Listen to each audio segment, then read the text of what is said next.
ఖచ్చితంగా మీరు చిన్నపిల్లల్ని తీసుకొని వచ్చి ఉంటారు. ఒకవేళ చేర్పించకపోతే చక్కగా చేర్పించండి. ఇప్పుడు సండే స్కూల్ జరుగుతుంది. మీ పిల్లల్ని తీసుకెళ్ళి ఈ చర్చి వెనక నుంచి దారి ఉంది సండే స్కూల్కి.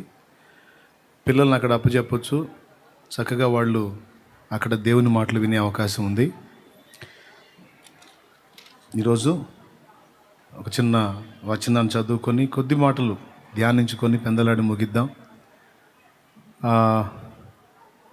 ఆ పందిళ్ళు ఊడదీసే కార్యక్రమం ఎప్పుడు? ఈరోజేనా లేకపోతే తాటాకంతో తీసేసి మళ్ళీ కప్పాలి?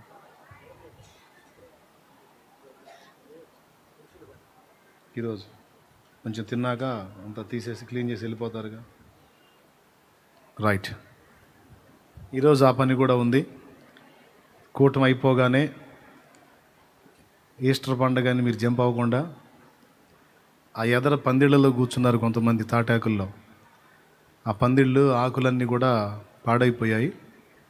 ఇక ఎండాకాలం ఇక ఎండలు ముదురుతాయి కాబట్టి పాపం ఆ పందిళ్ళ కింద కూర్చున్న వాళ్ళు ఇబ్బంది పడకుండా ఆ ఆకులన్నీ తీసేసి అదంతా శుభ్రం చేసేసి ఒట్టి కట్టెలు అట్లా ఉంచేద్దాం.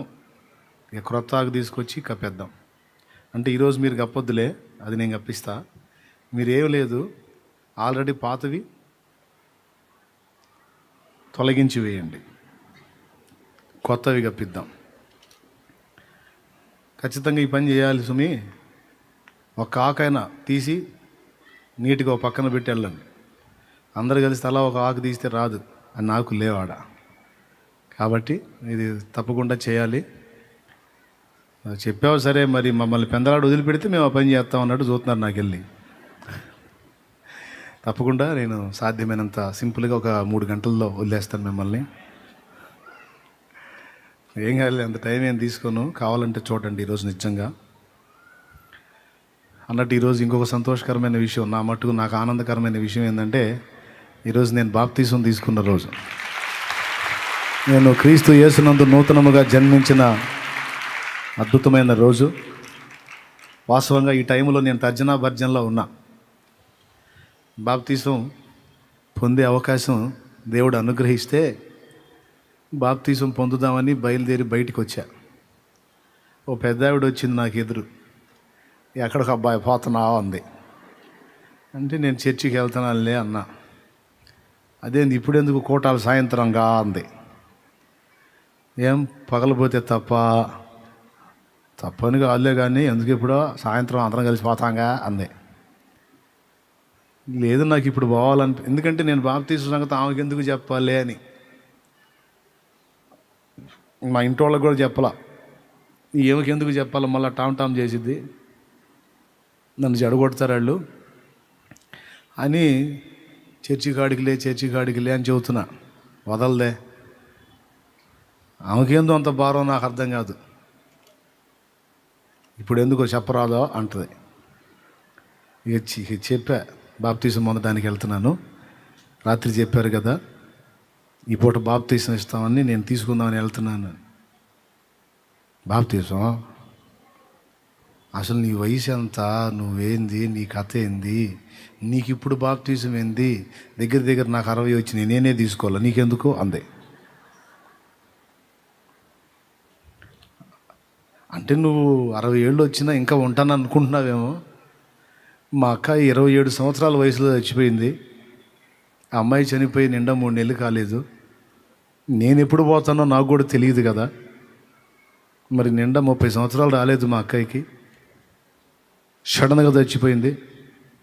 కాబట్టి నేను కూడా ఎక్కువ కాలం ఉంటాను అనుకోవట్లేదు. నేను చావక మునుపు, మరణం నన్ను దర్శించక మునుపు పాప జీవితాన్ని కడిగేసుకోవాలని ఆశ కలిగి ఉన్నాను. నేను పోదాం అనుకుంటున్నాను అన్నా. నాకు పెద్దగా తెలియదు, అప్పుడే ఆ కొన్ని విషయాలే తెలుసు నాకు. ఈ ముసలమ్మ ఏమన్నా తెలుసా, ఇగో మీ వయసుకు తగ్గట్టు కొంచెం మూర్ఖత్వం ఉంటుంది మీ దగ్గర. బాప్తీసం అంటే చిన్న మాటలు అనుకున్నా అయింది. ఆ బాప్తీసం తీసుకుని ఎట్ట పడితే అట్ట ఉండకూడదు, అట్ట ఉన్నందుకు అలా ఫలానా కాలనీలో వాళ్ళ అబ్బాయి చచ్చిపోయాడని చెప్పింది. బాప్తీసం తీసుకొని తేడా చేసినందుకు ఫలానా కాలనీలో ఫలానా వాళ్ళ అబ్బాయి చచ్చిపోయాడు అంది. ఎందుకు చచ్చిపోయాడు? బాప్తీసం తీసుకొని క్రమంగా ఉండనందుకు చచ్చాడు అంది. అప్పుడు నాకు డౌట్ వచ్చి, అనుమానం వచ్చి, కొంపతీసి నేను తీసుకుంటే నేను కూడా పోతానా అని డౌట్ వచ్చింది. పోతానన్న భయం కాదు, కానీ అసలు ఉండగలనా లేదా అన్న డౌట్. మరి బాప్తీసం తీసుకుంటే ఇక పరిశుద్ధ జీవితం జీవించాలి, అది నా చేతన అయిద్దా కాదా? వెనక్కి వెళ్ళా. కరెక్ట్గా ఈ టైంలో ఈ మాటలు అయిపోయి ఇక గదిలోకి వెళ్ళా. ఇక పండుకొని ఆలోచిస్తున్నా. 2 గంటలు ఆలోచించా, తీసుకుందామా వద్దా. అవన్నది నిజమే. యవనస్తుడిని ఎక్కడన్నా నియమం తప్పి మాటలో కానీ, చేష్టల్లో కానీ, క్రియల్లో కానీ ఎక్కడన్నా తేడా పడితే ఇబ్బంది అయిపోయిద్దేమో అని ఆలోచించి 2 గంటలు ఆలోచిస్తానే ఉన్నా. ఇక ఆ టైంలో చిన్నగా పరిశుద్ధాత్మ దేవుడు మాట్లాడటం మొదలుపెట్టాడు. నాలోనే ఉండి నాతోనే మాట్లాడుతున్నాడు. నువ్వు బాప్తిస్మం తీర్మానం చేసుకొని కూడా మళ్ళా వెనకడుగు వేశావు. పాపాలు కడిగేసుకుంటే మంచిదా, పాపాలు నెత్తిన పెట్టుకుంటే మంచిదా అని. పాపాలు నెత్తినే పెట్టుకుంటే దాని తాలూకు శాపాలు తగిలి నష్టాలు, అలాగే నరకం పొందే అవకాశం ఉంది. పాపాలన్నీ కడిగేసుకుంటే దాని తాలూకు శాపాలు పోయి పరిశుద్ధపరచబడి నిత్య జీవాన్ని పొందుతావు కదా. దాని తాలూకు నష్టాల నుంచి కూడా విడుదల పొందుతావు కదా. కాబట్టి పాపాలు కడిగేసుకునే ప్రక్రియని ఆలస్యం చేయటం ఎందుకు కుమారుడా అంటున్నాడు. పాపాలు చేయటానికి ఏం ఆలోచించకుండా ఎగబడి ఎగురుకుంటూ పోయి చేసావురా. కడిగేసుకునే దానికి ఆలోచనలు ఎందుకురా పిచ్చోడా. తర్వాత నేను నిన్ను ఈ లోకంలో నుంచి తీసేయాలని నిర్ణయిస్తే నువ్వు బాప్తీసం పొందకపోయినా నిన్ను బతకనేను, పొందినా బతకనేను. నేను తీసుకోవాలనుకుంటే నువ్వు బాప్తీసం పొందినా పొందకపోయినా ఒకటే. నేను నిర్ణయించిన కాలం అయిపోయిందంటే నేను తీసుకుంటా. పొందాడా పొందలేదా ఏం పట్టవు నాకు. అసలు మిమ్మల్ని ఇక్కడ ఉంచడానికి కాదు కదా, అక్కడ నిత్య జీవం ఇవ్వటానికి కదా మిమ్మల్ని నేను సిద్ధపరిచింది, మీకోసం ప్రాణం పెట్టింది. ప్రభు ఆత్మ మాట్లాడుతున్నాడు. అప్పుడు ఇక లేచి ఇక తెగించి మోకాళ్ళలోని ఒక ప్రార్థన చేశారు. వాళ్ళు 12ంటికి బాప్తీసం అన్నారు. ఇప్పుడు 2 అవుతుంది. మనం 2 గంటలు ఆలోచించాం, మరి ఇప్పుడు 2 అవుతుంది. నాకు తెలిసి ఆ బాప్తీస్మాల కార్యక్రమం మొత్తం అయిపోయి వాళ్ళు పోయి కూడా ఉంటారు. నా తండ్రివి కదూ, నా ప్రార్థన విని వాళ్ళకి ఎట్లనన్నా కానీ అది ముగించకుండా నేను పోయేసరికి బాప్తీస్మాల కార్యక్రమం అయిపోకుండా చూడు అని ప్రార్థన చేసి ఇక అదే వెళ్ళిపోయాను. నడుచుకుంటూ వెళ్ళిపోయాను మందిరం కాడికి. నేను వెళ్ళేసరికి అప్పుడే సేవకులు వచ్చారు.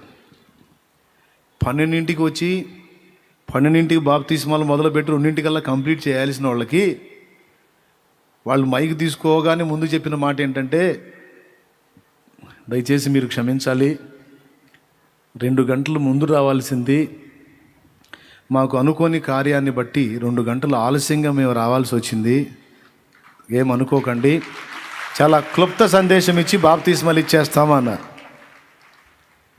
ఆ 2 గంటలు ఎందుకు ఆలస్యమైందో నాకు తెలుసు, వాళ్ళకేం తెలుసు. ఈడున్నాడు గీడు ఒకడు పనికిమాలినాడు, అందుకని ఆలస్యమైంది. దేవునికి స్తోత్రం కలుగును గాక. కొన్నిసార్లు దేవుడు అట్లా చేస్తాడు. నాకు నిర్ణయింపబడిన కాలం ఆ రోజే 2002 ఏప్రిల్ 17వ తారీఖున నేను రక్షణ పొందాలి. ఇది ఆయన ముందే ఎరిగిన విషయం.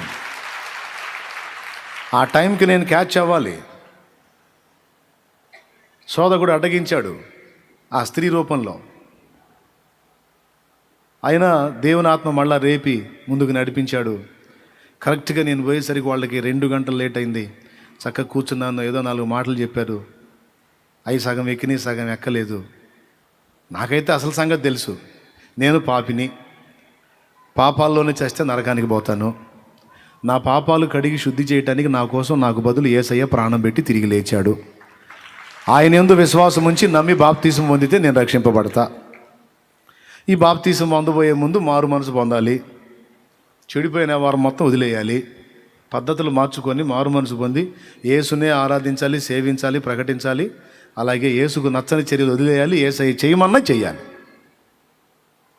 ఇంతవరకు తెలుసు. కొంతమంది అడుగుతారు, ఏం తెలిసి తీసుకుంటున్నావు బాప్తీసం అంటారు. అప్పుడు నువ్వు చెప్పాలి, నేను పాపినని తెలుసు, పాపానికి జీతం నరకం అని తెలుసు, దాని నుంచి కాపాడటానికి యేసయ్య ప్రాణం పెట్టాడని తెలుసు. ఎప్పుడు పోతానో నాకు తెలియదు అన్న సంగతి నాకు తెలుసు. ఇన్ని తెలిసి తీసుకోకపోతే ఎట్లా అని నువ్వు సమాధానం చెప్పు. అవతలోడికి సౌండ్ ఉండదు. బైబిల్ మొత్తం తెలిసి తీసుకోవాలంటాడు. తీసుకున్నాక తెలుసుకుంటా బైబిల్ మిగిలిన సంగతులు. అసలు సంగతి అయితే అర్థమైపోయింది. దేవునికి మహిమ. ప్రియులారా, నా జన్మ ధన్యమైన రోజు ఈరోజు.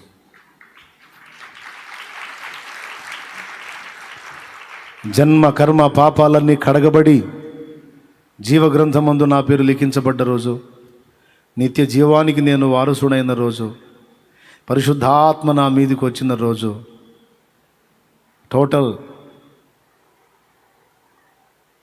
ఒక చరిత్ర ప్రారంభమైన రోజు.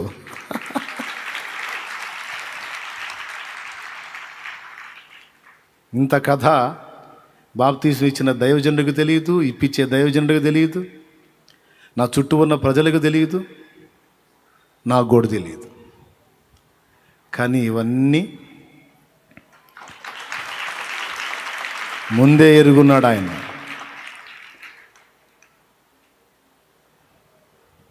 ఎంత సంతోషమో.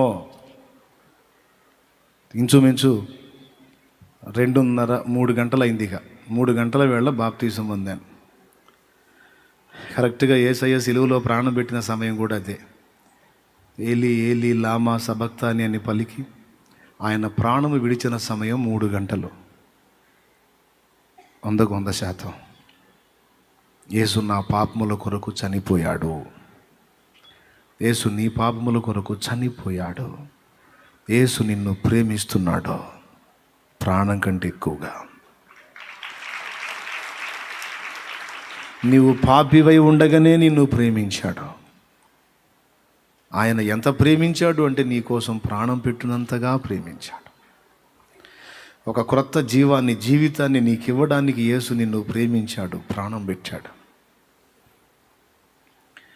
ప్రాణం పెట్టిన ప్రభు పునరుద్ధాన మహిమతో 3వ నాడు తిరిగి లేచాడు. ఆ రోజు ఈ రోజు కలిసింది. ముంచుట ద్వారా చనిపోయిన అనుభవం, తిరిగి లేచుట ద్వారా పునరుద్ధానపు అనుభవం, 2 కలిగి ఉన్న ముంచుట బాప్తీసం పొందా. కొంతమంది తడవక నా దగ్గరికి వచ్చి, నేను చిలకరింపు పొందాను, మరి పర్వాలేదా అంటే, పేషెంట్ అయి బెడ్ మీద ఉంటే చిలకరింపు ఓకే. నువ్వేం పేషెంటు కాలేదు, బాగానే ఉన్నావు, ప్రశాంతంగా ఉన్నావు, ఆరోగ్యంగా ఉన్నావు, నీళ్ళలో ముంచి లేపితే ఇబ్బంది ఏం లేదు. అప్పుడు ముంచుట బాప్తీసమే బంధు. ఇప్పుడు కొంతమంది పేషెంట్లు ఉంటారు, వాళ్ళు ముందే పాపం ఆయాసంతో బాధపడుతుంటారు. కూర్చొని లేవలేక, లేస్తే కూర్చోలేక అల్లాడతారు. అట్లాంటి వాళ్ళని బలవంతంగా తీసుకెళ్ళి నీళ్ళల్లో ముంచి బాప్తీసం ఇచ్చాను అనుకో, ఒకేసారి అన్ని కార్యక్రమాలు అయిపోతాయి. ఆ నీళ్ళల్లో వాళ్ళకు ఊపిరాడదో, పైకి లేచేసరికి ఇంకా ఉన్నారనుకో, వాళ్ళోళ్ళు వచ్చి నన్ను పట్టుకొని ఇక నన్ను ముంచుతారు. ఎందుకు వచ్చిన గొడవ? అందుకని బెడ్ మీద ఉండి బాప్తీసం పొందడానికి, ముంచుట బాప్తీసం పొందడానికి కంఫర్ట్గా లేకపోతే ఆ వ్యక్తి స్థితిని బట్టి దేవుడు ఆమోదిస్తాడు చిలకరింపుకి. కానీ అన్నీ బాగుండి చక్కగా తల వరకు మునిగి నీళ్లలో ముంచట బాప్తీసం పొందితే ఎంత మంచిది. యేసు మరణ పునరుత్థానపు అనుభవాలు ముంచుట బాప్తీసంలో కనపడతాయి, కానీ చిలకరింపులో కనబడవు. కాబట్టి చిలకరింపు కాదు, ముంచుట తప్పనిసరిగా పొందండి, ముంచుట బాప్తీసం పొందండి. ఇక నీకు డౌట్ ఉండదు. కొంతమంది పారే నీళ్ళలో పొందాలంటారు. పారే నీళ్ళైనా నిలబడ్డ నీళ్ళైనా తల మునిగేంత మట్టిలో పూడ్చబడిన వాడు, నీళ్ళల్లో ముంచబడిన వాడు బయటికి కనపడరు. ఒక మరణపు అనుభవం అనేది కనపడడానికి సాదృశ్య రూపంగా ముంచుట బాప్తిస్మమే కరెక్టు. ఇంకా లైవ్లో ఉండేవాళ్ళు, తర్వాత వినేవాళ్ళు అందరూ ఆలోచించి మీకు పాసిబిలిటీ ఉంటే మీకు దైవజనులు అందుబాటులో ఉండి, కొంతమంది లూథరన్ చర్చికి వెళ్ళేటువంటి వాళ్ళు చిలకరింపు పొంది ఉంటారు. వాళ్ళకు కూడా చెప్తున్నాను నేను, మీ దైవజనుల్ని అడగండి. ఇప్పుడు లూథరన్ మిషన్లో కూడా చాలామంది ముంచుట బాప్తిజం ఇస్తున్నారు. ఎవరో పేషెంట్లకు కొంతమంది సాధ్యం కాని వాళ్ళకి తప్ప నేను గమనించాను. నా సహోదరులు కొంతమంది పాస్టర్ గారులు, నేను ఒక చోట వాక్యం చెప్పడానికి వెళ్ళి కూడా లూథరన్ మిషన్లోనే మెసేజ్ చెప్పడానికి వెళ్ళి ప్రకటించినప్పుడు 41 మంది బాప్తిస్మాన్ని సిద్ధపడ్డారు. ఆ 41 మందికి దైవజనులు చక్కగా నీళ్లు ఉన్న స్థలానికి తీసుకెళ్ళి ముంచుట బాప్తిస్మం ఇచ్చాడు చక్కగా, లూథరన్ దైవజనుడే. అట్లా మీరు అడిగితే లైవ్లో ఉన్నవాళ్ళు, లూథరన్ చర్చికి వెళ్ళేటువంటి వాళ్ళు మీరు అడిగితే దైవజనులు ముంచుట బాప్తిస్మం కూడా ఇస్తారు చక్కగా, తీసుకోండి. ఇక పేషెంట్ అయి ఉండి కదలలేని స్థితిలో ఉంటే ఇంకా చిలకరింపు. ఇక ఆ పర్సన్ని ఇక సిలువ మీద దొంగ అసలు బాప్తిస్మం పొందలేదు కదా, ఆయన పరదైసుకు తీసుకున్నాడు కదా. కారణం ఏంటంటే అతను సిలువలో ఉన్నాడు. అదే భూమి మీద ఉన్నట్టయితే, ప్రభువా నన్ను నీవు నీ రాజ్యంతో కూడా వచ్చినప్పుడు జ్ఞాపకం చేసుకో అంటే తప్పకుండా చేసుకుంటాను, ముందు పోయి బాప్తిస్మం పొందనేవాడు. ఇక సిలువ మీద ఉన్నాడు. మరి ప్రభు ప్రాణం పెట్టిన తర్వాత ఇక అతడే చనిపోబోతున్నాడు. కాబట్టి ఆ పరిస్థితిని బట్టి అతనికి అవకాశం ఇచ్చి, నేడు నీవు నాతో కూడా పరదైసులో ఉంటావు అన్నాడు. కాబట్టి నాకు బాప్తిస్మం వద్దు అని ఎవరైనా అంటే మీకు ఒక సలహా, సిలువ మీద దొంగ బాప్తిస్మం పొందలేదు కాబట్టి నేను కూడా పొందను అని కొంతమంది సిలువ మీద దొంగను చూపిస్తూ ఉంటారు. సరే, బాప్తిస్మం పొందకుండా సిలువ మీద దొంగలాగా నువ్వు కూడా పోవాలి, రక్షణ పొందాలి అంటే బాప్తిస్మం పొందకుండా సింపుల్గా నువ్వు కూడా సిలువ వేయించుకో.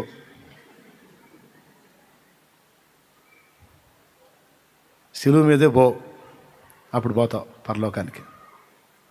ఈ సిలువ ఎందుకు? కాబట్టి సిలువ మీద దొంగ పొందాడా, నేను పొందటానికి, దొంగ పొందకుండానే పరదేశికి పోయాడుగా, నేను కూడా పోతా. నిన్నేం సిలువేయలేదుగా, రోడ్ల మీద బాగానే తిరుగుతున్నావుగా దుఃఖలాగా. చక్కగా పోయి పాపాలు ఒప్పుకొని మారు మనసు పొంది పాప క్షమాపణ నిమిత్తమై బాప్తిస్మం ముందు బతికిపోతావు. లేకపోతే ఇప్పుడు నువ్వు ఎన్ని మెలికలు తిరిగినా, నువ్వు ఎన్ని డ్యాన్సులు వేసినా, ఎన్ని తిప్పలు పడ్డా ఇప్పుడు బాగానే ఉంటుంది. అస్సలేం కదిలించడు నిన్ను. ఒక రోజు ఉంది, ఎలాంటి వాళ్ళకు కూడా బ్యాండ్ మేళం మోగే రోజు ఒక రోజు ఉంది. ఏనుగు లాంటి వాళ్ళు కూడా పీనుగులా మారిపోయే రోజు ఒక రోజు ఉంది. ఇక అప్పటి నుంచి ఇక ఆయన స్టెప్ తీసుకుంటాడు ఇక నీ విషయంలో. ఇది నీకు ఇచ్చిన అద్భుత సువర్ణ అవకాశం. ఇప్పుడు టైం నీది. నువ్వు సేవ చేయాలన్నా, ప్రకటించాలన్నా, ప్రభు కోసం అర్పించాలన్నా, ఏం చేయాలన్నా, రక్షణ పొందాలన్నా, ప్రభు సేవ చేయాలన్నా, సువార్త ప్రకటించాలన్నా, పరిచర్య చేయాలన్నా, ఏది చేయాలన్నా ఇప్పుడే టైం. ఇదే టైం. ఇది దాటిందా రేపు అక్కడ పోయిన తర్వాత ఏసయ్య ఇంత ఉంటుంది అనుకోలేదయ్యా, అస్సలు అనుకోలేదయ్యా, మయ్య కదా ఒక్క అవకాశం అయ్యా అంటే సర్లేమ్మ పోయిరమ్మ అని అనడమ్మా. మయ్య గదు అంటే మమ్మ కాదు కూసమ్మ అంటాడు. నిజం. ఇక్కడ నుంచి దాటి అవతలికి వెళ్ళిన తర్వాత ఇక నువ్వు మళ్ళీ బహుమానం సంపాదించడానికి, యేసయ్య మెప్పు పొందడానికి, ఇంకేం చేయడానికి అవకాశం ఉండదు. ఏది చేసినా నువ్వు ఇక్కడ ఉన్నప్పుడే, నువ్వు ప్రార్థన చేసినా ఇక్కడే, స్తుతించినా ఇక్కడే, ఆరాధించినా ఇక్కడే, ప్రకటించినా ఇక్కడే, ప్రభు కోసం రక్తం చిందించిన, చెమట చుక్కలు చిందించిన, ప్రాణత్యాగం చేసిన, లేకపోతే సువార్త ప్రకటించిన, దెబ్బలు తిన్నా, తిట్లు తిన్నా, అవమానాలు పొందినా, నిందలు మోసినా, ఎన్ని రకాల ఇబ్బందులు పడినా యేసయ్య కోసం ఇక్కడే ఛాన్స్. ఈ కొద్ది జీవితంలోనే మారు మనసు పొందినోడు ఇక్కడే పొందాలా, ఈ టైంలోనే పొందాలా. ఇక నీ టైం అయిపోయిన తర్వాత, ఊపిరి పోయినాక చాలామంది అడిగేది ఏంటో తెలుసా? యేసయ్యని ఒక్క ఛాన్స్ ఇవ్వా, పోయి బాప్తీసం పొందుతా, ఒక్క ఛాన్స్ ఇవ్వా, పోయి మారు మనసు పొందుతా అంటాడు. దేవుడు అంటాడు, నీకు ఇచ్చిన సమయం అయిపోయింది. హల్లెలూయా, నీకు ఇచ్చిన టైం అయిపోయింది. ఇక నువ్వేం చేయడం లేదు, కూర్చో అక్కడ, నీ సంగతి జడ్జిమెంట్లో చెప్తా అంటాడు. ఎంతమందికి వినపడుతున్నామా నా మాట? ఎండ దెబ్బకి చెవులు దిబ్బులు పడ్డాయా? బాగానే పని చేస్తున్నాయా? బాగానే పని చేస్తే చేతులు ఎత్తని కత్తే బాగానే వినపడుతున్నాను, పర్లేదన్నాను. చాలా వందనాలు, కష్టపడి చేతులు ఎత్తారు. అయిపోయింది, నీ టైం అయిపోయింది, ఇక కూర్చో. ఇక నీకు నీకు నీ పెత్తనం సాగదు. ఇక నువ్వు ఎంత గొప్ప వ్యక్తివైనా సరే అక్కడ చెల్లుబాటు కాదు. అక్కడ కూర్చో అంటారు. అందుకే ఇక్కడే మారు మనసు పొందేవాడు ఏడే పొందాలా, బాప్తీసం పొందేవాడు ఏడే పొందాలా, ప్రార్థనా సేవ చేసేవాడు ఇక్కడ ఉన్నంత వరకే చేయాలా. నేను అందుకే పెద్దోళ్ళకి మొత్తుకొని చెబుతాను, మీ టైం వేస్ట్ చేసుకోవాకండి, సేవ చేయండి, సేవ చేయండి, సేవ చేయండి. చూస్తానే మారిపోయింది పరిస్థితి, ఎట్లా వెళ్ళిపోతుందో తెలియదు. మీ టైము ప్రతిరోజు విలువైంది. ప్రార్థనా సేవ చేయండి, యవనస్తులారా ప్రకటించండి, ప్రభు కోసం పాటుపడండి, ఆత్మలను రక్షించండి, యేసయ్యను మహింపరచండి, ఆయన నామాన్ని ఘనపరచండి. ఇదే టైం. ఇది దాటిందంటే అక్కడికి పోయినాక అవకాశం ఉండదు. పోకుండా ఉంటామా? మనకు ముందున్న వాళ్ళు ఉన్నారా? మీ తాతయ్య వాళ్ళు ఉన్నారా? మీ అమ్మమ్మ వాళ్ళు ఉన్నారా? మీ నాయనమ్మ వాళ్ళు ఉన్నారా? చిన్నపిల్లలు అయితే ఉన్నారని చెబుతారు. ఇప్పటికే పెద్దోళ్ళు అయిన వాళ్ళు ఏం చెబుతారు? ఏడున్నారు, పోయారంట. మనం కూడా అంతే. కాబట్టి ఎవరికి వాళ్ళు జాగ్రత్త పడాలి. Praise the Lord. సిలువ మీద దొంగ అసలు బాప్తీసమే పొందలేదు, నేను చిలకరింపన్నా పొందాగా అంటారు కొంతమంది. పొందావు, మంచిదే. పాసిబిలిటీ ఉంటే, అవకాశం ఉంటే ముంచుట కూడా పొందేసే, ఆ ఫీలింగ్ లేకుండా పోయిద్ది. ఇది నా సలహా. సరే, ఇదంతా నా బాప్తీసం గురించి ఎత్తి చెప్పాలే. దేవుడి దయ వల్ల 2002 ఏప్రిల్ 17వ తారీఖు నా బ్రతుకు ధన్యమైన రోజు. నరకం నుంచి నేను బయటపడ్డ రోజు. నేను రక్షణలోకి వచ్చిన కొంతకాలానికి వాళ్ళు కూడా, నా ఫ్యామిలీ రక్షణలోకి వచ్చారు. వాళ్ళు కూడా వచ్చిన తర్వాత మరి కొంతకాలానికి అనేక మంది రక్షణలోకి వస్తూ ఉన్నారు. ఈరోజు కూడా దేవుడు అనేక మందిని రక్షణలో నడిపిస్తా ఉన్నారు. ఊపిరున్నంత వరకు చేసేదే. ఎన్ని పైసలు వెనకేసామన్నది కాదేడా, ఎంతమందిని రక్షించామన్నది, అది చరిత్ర. హల్లెలూయా. ఎన్ని ఆస్తుల్ని మూట కట్టాం, కూడగట్టాం అన్నది కాదు. ఎన్ని బ్రతుకులలో వెలుగును నింపాం, ఎన్ని కుటుంబాలని కట్టాం, ఎన్ని జీవితాలని క్రీస్తు వైపుకు తిప్పాం, అది చరిత్ర. కొంతమందికి డబ్బులు వచ్చే కొద్దీ ఇంకా పిచ్చి పెరుగుతూ ఉంటుంది.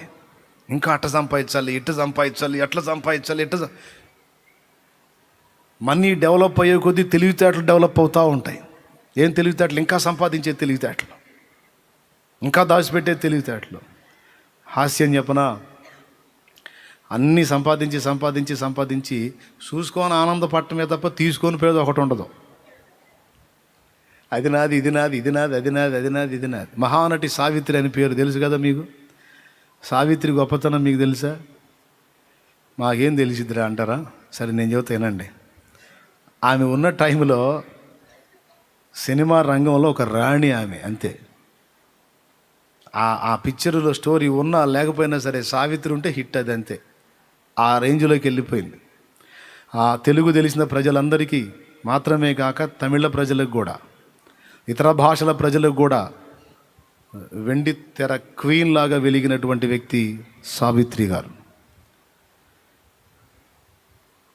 ఆమె మంచి మనిషి, ప్రభువుని తెలుసుకొని ఉండకపోవచ్చు, కానీ మంచి మనిషి. తనకు తెలిసినంతవరకు పాప మనసాక్షిని అనుసరించి బతికింది. కాకపోతే ఒక చిన్న బలహీనత ఆమెని దెబ్బకొట్టింది. అసలు ఆమె వైభవం ఎంత అంటే, చెన్నైలో ఒక బజారు మొత్తం ఆమె ఒక్కదాని ఇల్లే. ఒక బజారు మొత్తం ఆమె ఒక్కదాని ఇల్లే. ఆమె కట్టిన వస్త్రం కట్టదు, వేసిన నగ వేయదు. ఏ సినిమాకి ఆ సినిమాకి వస్త్రాలు కొత్తవే కావాలి, గోల్డ్ కూడా ఆభరణాలు ఉంటాయి కదా, అవి కూడా క్రొత్త, డైరెక్ట్గా ఒరిజినల్ గోల్డే, రోల్డ్ గోల్డ్ కాదు, ఒరిజినలే వేసుకుంటుందా. అందుకని ఆమె ఇంట్లోనే, ఆ అతిపెద్ద ఇంట్లోనే కొన్ని గదులు అచ్చంగా ఆమె బట్టలు కుట్టే వాళ్ళే బతకడానికి ఏర్పాటు చేసింది. ఒక సావిత్రి గారి యొక్క ఆ బట్టలు కుట్టేదానికి అచ్చంగా కొంతమంది టైలర్స్ అక్కడ ఉండేవాళ్ళు. ఇక వాళ్ళకి రెండో వర్క్ లేదు, ఆమె బట్టలు కుట్టటమే. 4-5 సినిమాలు ఒప్పుకుందనుకో, ప్రతి సినిమాలో వేరే వేరే బట్టలు కనపడాలి. మళ్ళీ చిత్రం ఏంటంటే black and white movies. Black and white మూవీలో ఏ డ్రెస్ వేసినా అర్థం కాదు. అయినా ప్రతి సినిమాకి, ప్రతి షూటింగ్కి, ప్రతి ఘట్టంలోనూ కొత్త బట్టలు. మరి ఇన్ని కావాలంటే అచ్చంగా టైలర్లు అక్కడే బతికేశారు ఆమె ఫాములో ఉన్నంత వరకు. ఈ బంగారం నగలు చేస్తారే వాళ్ళు సైతం కొన్ని గదుల్లో వాళ్ళు కూడా అక్కడే నివాసం ఉన్నారట. అంటే ఆ ఒక్క మనిషిని ఆధారం చేసుకొని కొన్ని కుటుంబాలు అచ్చంగా ఆమెకు అన్ని రెడీ చేయడానికి బతికేసినాయి. అలాంటి వ్యక్తి ఆమె. క్లైమాక్స్ తెలుసా మీకు? ఆమె క్లైమాక్స్, ఆ చివరి ఫోటో ఒకటి చూపిస్తున్నానా?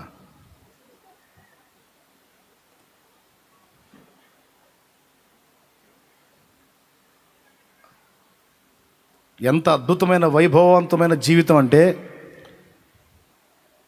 అదిగో ఆ ఫోటోలో ఉన్న స్త్రీని గుర్తుపట్టండి.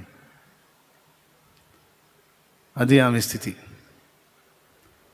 ఆమె సావిత్రి.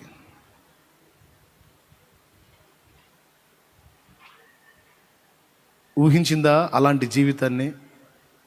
హ్యాండ్స్ చూడండి తనని చూడండి ఒకసారి, ఆమె పర్సనాలిటీ చూడండి. అసలు పోల్చుకోవడానికైనా ఆకారం ఉందా అక్కడ?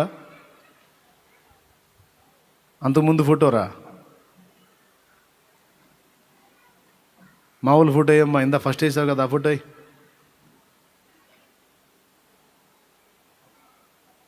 వేస్తాడు చూడండి, ఏం పర్వాలేదు. అదిగో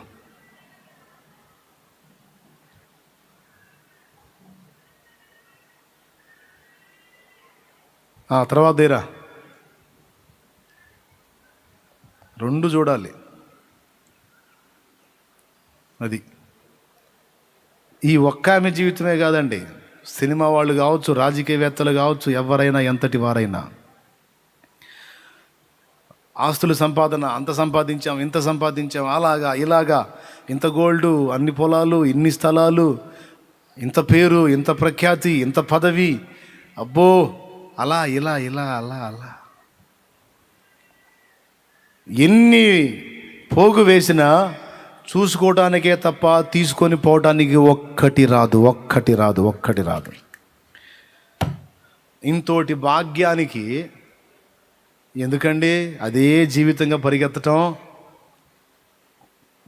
పౌలు మహనీయుడు తిమోతికి రాస్తూ చెప్పాడు. తిమోతికి రాసిన మొదటి పత్రిక చూడండి ఒక మాట ఏమంటాడో. తిమోతికి రాసిన మొదటి పత్రిక 6వ అధ్యాయము 6వ వచనం నుంచి చదువు. సంతుష్టి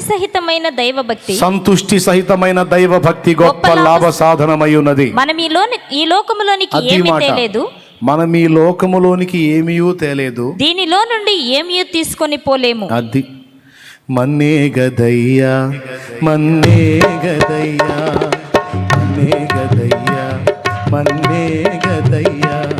మనలోని ఆత్మజ్యోతియే తప్ప మహిలోనిదంత మన్నే గదయ్యా, మనలోని ఆత్మజ్యోతియే తప్ప మహిలోనిదంత మన్నే గదయ్యా,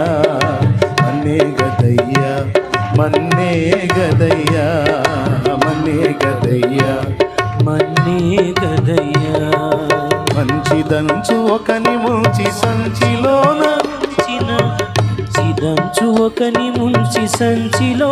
ఉంచిన మించిన బంగారము పెంచిన నీ దేహము, మించిన బంగారము పెంచిన నీ దేహము పెంచుము ఎన్నాళ్ళకుండునో మరణించిన చోమనే గదయ్యా పెంచుము ఎన్నాళ్ళకుండునో మరణించిన చోమనే గదయ్యా మన్నే గదయ్యా మన్నే గదయ్యా మన్నే గదయ్యా మన్నే గదయ్యా. దేవునికి మహిమ. కొంతమందికి అందం అంటే ఎంత ఇష్టమో ఇష్టం. ఏ కొద్దిగా ముఖం షేడు మారినా, ఏ కొంచెం తేడా వచ్చినా అస్సలు తట్టుకోలేరు. అస్సలు అమ్మో, ఖచ్చితంగా దానికి ఏదో ఒక ట్రీట్మెంట్ తీసుకొని ఎట్లనన్నా కానీ మళ్ళీ నార్మల్ కండిషన్లోకి రావాలి. ఏం చేద్దాం? ఇప్పుడు దీనికి ఒక ఏజ్ ఉంది సౌందర్యానికి. ఆ ఏజ్లో ఉన్న జంతువైనా అందంగానే ఉంటుంది. ఏదో జోక్ ఉంది, యంగ్లో ఉన్న పంది కూడా అందంగానే ఉంటుందండి.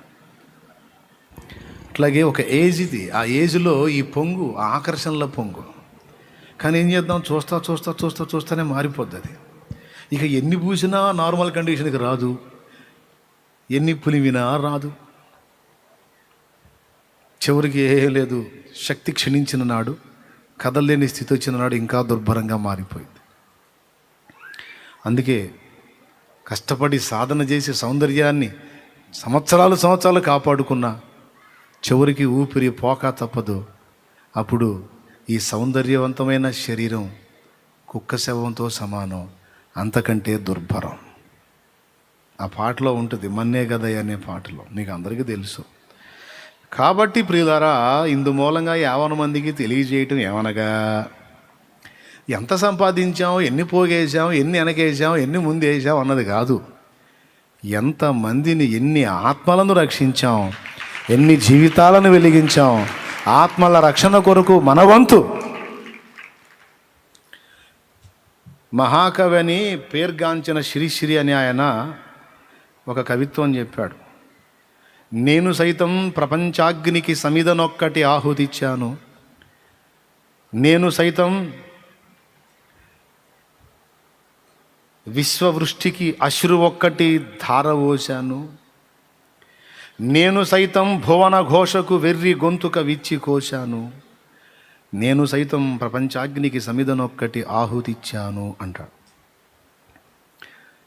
ప్రపంచం అంతా కలిసి ఒక అగ్నిమయమే మండుతుంటే అందులో నేను కూడా ఒక సమిధని ఇచ్చాను అన్నాడు.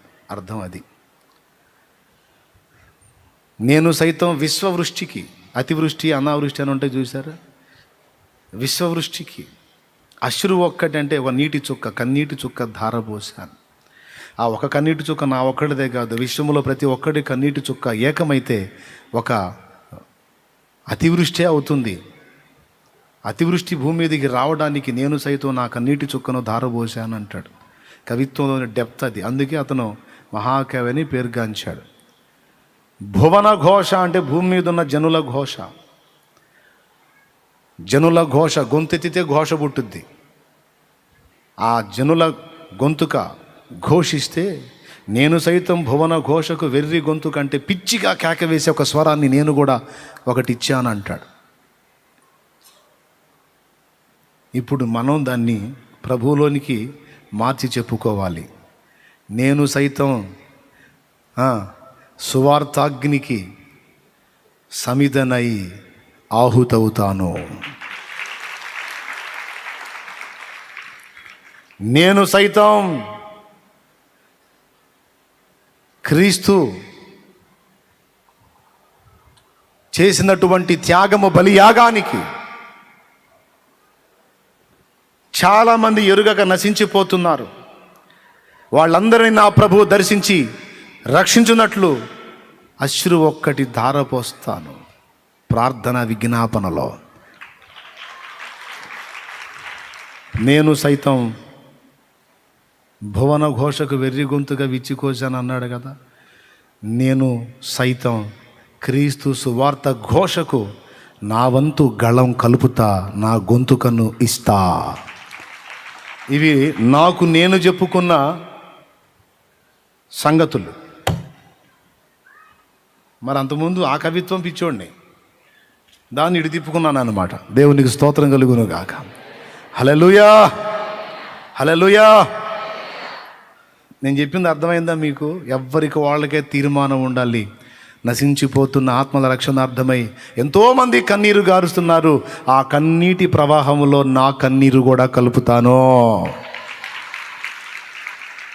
మనందరి కన్నీళ్ళు ఒక ప్రవాహం అయితే ఆ ప్రవాహం యేసు దగ్గరికి వెళితే కార్యం చేయకుండా ఊరుకుంటాడా?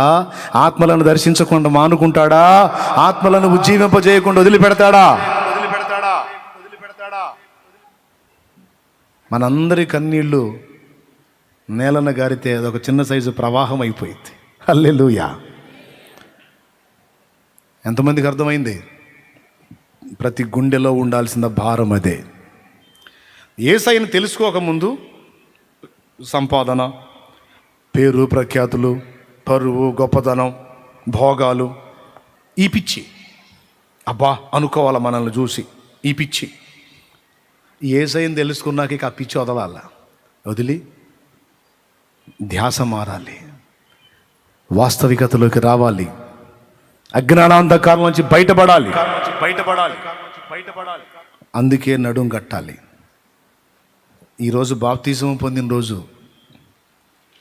కొంత ఆనందం ఉంది, కొంత బాధ కూడా ఉంది నాకు. ఆనందం ఎందుకంటే నేను రక్షింపబడ్డాను. రేపు వెళ్ళి యేసయ్య దగ్గర రక్తహస్తాలతో ఉండకుండా, ఖాళీ చేతులతో ఉండకుండా ఏదో 4 ఆత్మల్ని సంపాదించానన్న ఒక సంతోషం. బాధ ఎందుకంటే నాకు దేవుడిచ్చిన ఈ ఆయుష్కాలంలో, ఇన్ని సంవత్సరాలలో చేయగలిగినంత చేశానా, ఇంకా తక్కువ చేశానా, ఇంకా ఎక్కువ చేసి ఉండాల్సిందేమో, ఎక్కడన్నా సోమరినైతేనేమో అన్న బాధ. ఈ రెండే. ఇక దేన్ని కూర్చున్న చింత లేదు. నా ప్రభువుని ఈ ఈ ఈ రక్షణ పొందిన ఇన్ని సంవత్సరాలలో ఎంత సంతోషపెట్టానో, ఎన్ని పర్యాయాలు బాధ పెట్టానో. ఇది బాగా ఎండ తీవ్రత ఎక్కువగా ఉంది. మీకు ఇబ్బందిగా ఉందా? పర్వాలేదా? ఎంతమంది హ్యాపీగా ఉన్నారు? నిజంగా ఉన్నారా? చాలా వందనాలు. కాబట్టి నా దినములు వ్యర్థం కాకుండా ఈరోజు ఇప్పుడు నేను సంపూర్ణ కంప్లీట్గా సేవకు వచ్చి చేయటం కాదు. నేను కష్టపడి నా ఉపాధి చేసుకుంటున్న రోజుల్లో కూడా ప్రతిరోజు వ్యర్థం కాకుండా ఎవరికో ఒకరికి యేసును పరిచయం చేయటం, ప్రార్థన చేయటం, ఆత్మల కొరకు అంగలార్చడం అనే ప్రక్రియ మానుకోలేదు. ప్రారంభం నుండి ఇప్పటిదాకా దేవుని మహాకృపను బట్టి ఆ ప్రక్రియ నిరంతరం కొనసాగుతూనే ఉంది. అంటే మీరు అనుకుంటారు కదా, నీకేం పనా పాటరా, వండని కూడు వడకని గుడ్డ అని మేము కష్టపడి తీసుకొచ్చేది, అందులో వేస్తంటే శుభ్రంగా తిని తిరుగుతున్నా, నీకు ఇదే ధ్యాస ఉంటుంది. మాకు ఆ ధ్యాస అయితే ఎట్లా? మాకు బోల్డన్ని పనులు ఉన్నాయి. కుటుంబం, సంసారం, ఇల్లు, పిల్లలు, మా ఇల్లు, మా వ్యవహారం, నీకేం పనా పాట అని మీరు అనుకుంటారేమో కొంపదీసి అని చెబుతున్నా. ఈరోజు నేను సంపూర్ణంగా సేవలోకి వచ్చిన ఈ దినాన్ని బట్టి చెప్పట్లా. రెక్కలు ముక్కలు చేసుకొని కష్టపడి చాకిరీ చేసిన మీ వలే మీరు ఎంత చాకిరీ చేస్తున్నారో, త్యాగం చేస్తున్నారో తెలియదు. కానీ బండ చాకిరీ చేశాను నేను, బండ చాకిరీ చేశా.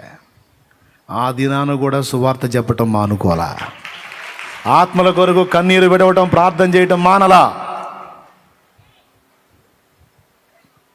ఈ రోజును చూపించి కాదు మీకు సవాల్ ఇస్తుంది, ఆ రోజును చూపించి మీకు సవాల్ విసురుతున్నా. ఎంతమందికి అర్థమైందో? అన్నీ మానుకొని రాలా పోటుగాళ్ళలాగా. ఒక పక్క వెట్టి చాకిరీ చేసుకుంటానే గ్రంథాలయంలోకి వెళ్ళి గ్రంథాలు చదివా. ఒక హిందువుకి ఎలా చెప్పాలి, ఒక ముస్లింకి ఎలా చెప్పాలి, ఒక నాస్తికుడికి ఎలా చెప్పాలి, వారి సాహిత్యాల్లో ఏమైనా దొరికిద్దా అని చాకిరీ చేసుకుంటానే. నన్ను దగ్గరగా ఎరిగిన వాళ్ళు ఎవరైనా ఉన్నారా?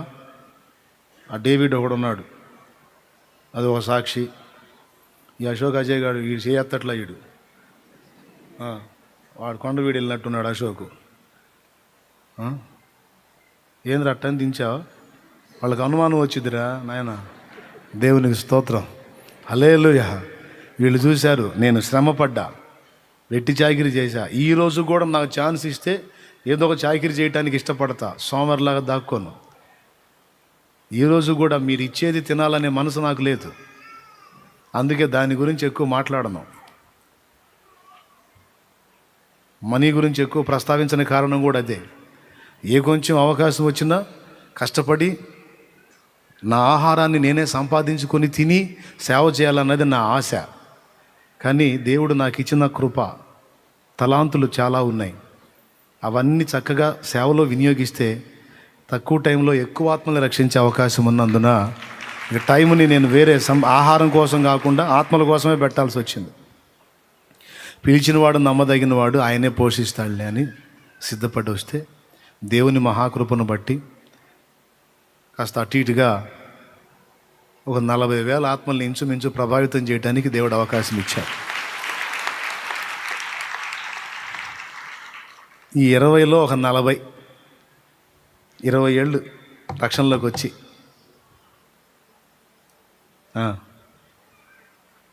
అంతమందికి బాప్తీసు వీయడానికి కృప చూపాడు. ఏదో కాస్త అటు ఇటుగా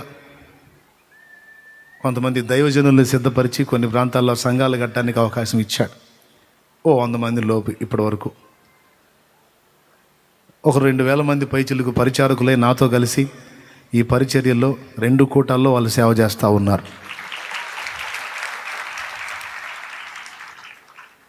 సువార్థీకరణలో పాట ద్వారా అయితేనేమి, పుస్తకం ద్వారా అయితేనేమి, మా మాట ద్వారా అయితేనేమి ఈరోజు లక్షలాది మందికి, కోట్లాది మందికి ఏసే నిజమైన దేవుడు, ఏసే మోక్ష మార్గము, ఏసు లేకపోతే దిక్కు లేదు, రక్షణ లేదని ఎలుగెత్తి చాటి చెప్పడానికి మహానుభావుడు అవకాశం ఇచ్చాడు. ఏమని చెప్పేది, ఎన్నని చెప్పేది నా ప్రభు కార్యాలు. ఎన్నో మార్లు నేను జారిపడ్డా, ప్రేమతో నా చేతిని పట్టుకొని లేవనెత్తి, ఒక మాటలో చెప్పాలంటే నా ప్రభు నన్ను ఎన్నో మార్లు లేవనెత్తాడు కృంగిన వేళల్లో. అంతేకాదు ఎన్నోసార్లు విసిగించిన ప్రభు నన్ను ఎంతో సహించాడు, ఎంతో భరించాడు. ఒక్కొక్క భర్త భార్య గురించి చెప్తాడు కదా, ఏం చేద్దాం సార్, ఆ టార్చర్ అయినా తట్టుకుని భరిస్తున్నాను సార్. కొంతమంది తల్లులు వాళ్ళ కొడుకుల గురించి చెబుతారు, కూతుళ్ళ గురించి చెబుతారు, ఆయన దుర్మార్గుడైనా నా బిడ్డ భరిస్తుందయ్యా, సహిస్తుందయ్యా. అలాగే ఆమె దుర్మార్గురాలైనా నా కొడుకు సహిస్తున్నాడయ్యా, భరిస్తున్నాడయ్యా అని. నా ప్రభు కూడా నన్ను ఎంతో భరించాడు, ఎంతో సహించాడు ఈ 20 సంవత్సరాలుగా. మీరేం చెబుతారు, మిమ్మల్ని కూడా సహిస్తున్నాడు. దీర్ఘశాంతం, తొందరపడి కోప్పడడు, ఎంత ఓర్పో. విసుగుందా, ఎప్పుడో సాగుగొట్టేవాడు మనల్ని, ఎప్పుడో చెవులు మూసేసేవాడు, ఇక వారా అని. పూర్ణమైన ఓరిమి గలవాడు గనక మనల్ని సహిస్తూ సహిస్తూ వస్తున్నాడు ఆయన. హల్లెలూయా. కాబట్టి ప్రియులారా, మరే ఈ కూటమి సందర్భంగా, నేను ఆత్మీయంగా పుట్టినరోజు సందర్భంగా, నేను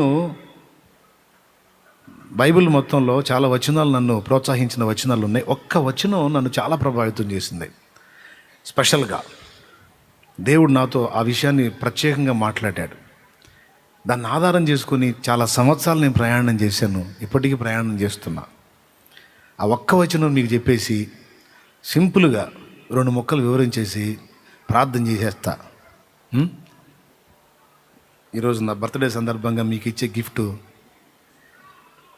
1:15 వదిలేస్తా. దేవుని స్తోత్రం. హల్లెలూయా. ఎంత దీనంగా ఫేస్ పెట్టి నవ్వుతున్నారండి, థ్యాంక్స్ అన్నయ్య అన్నట్టు.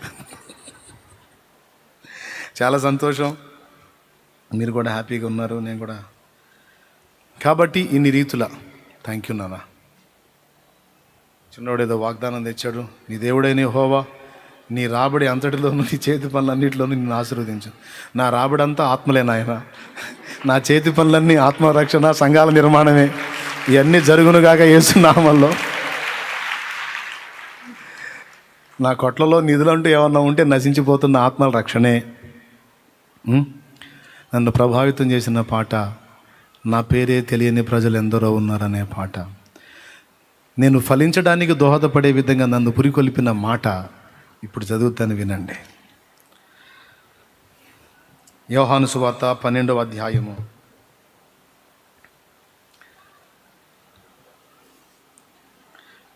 23, 24 వచనాలు చూడండి. 24వ వచనమే డైరెక్ట్గా చూడు.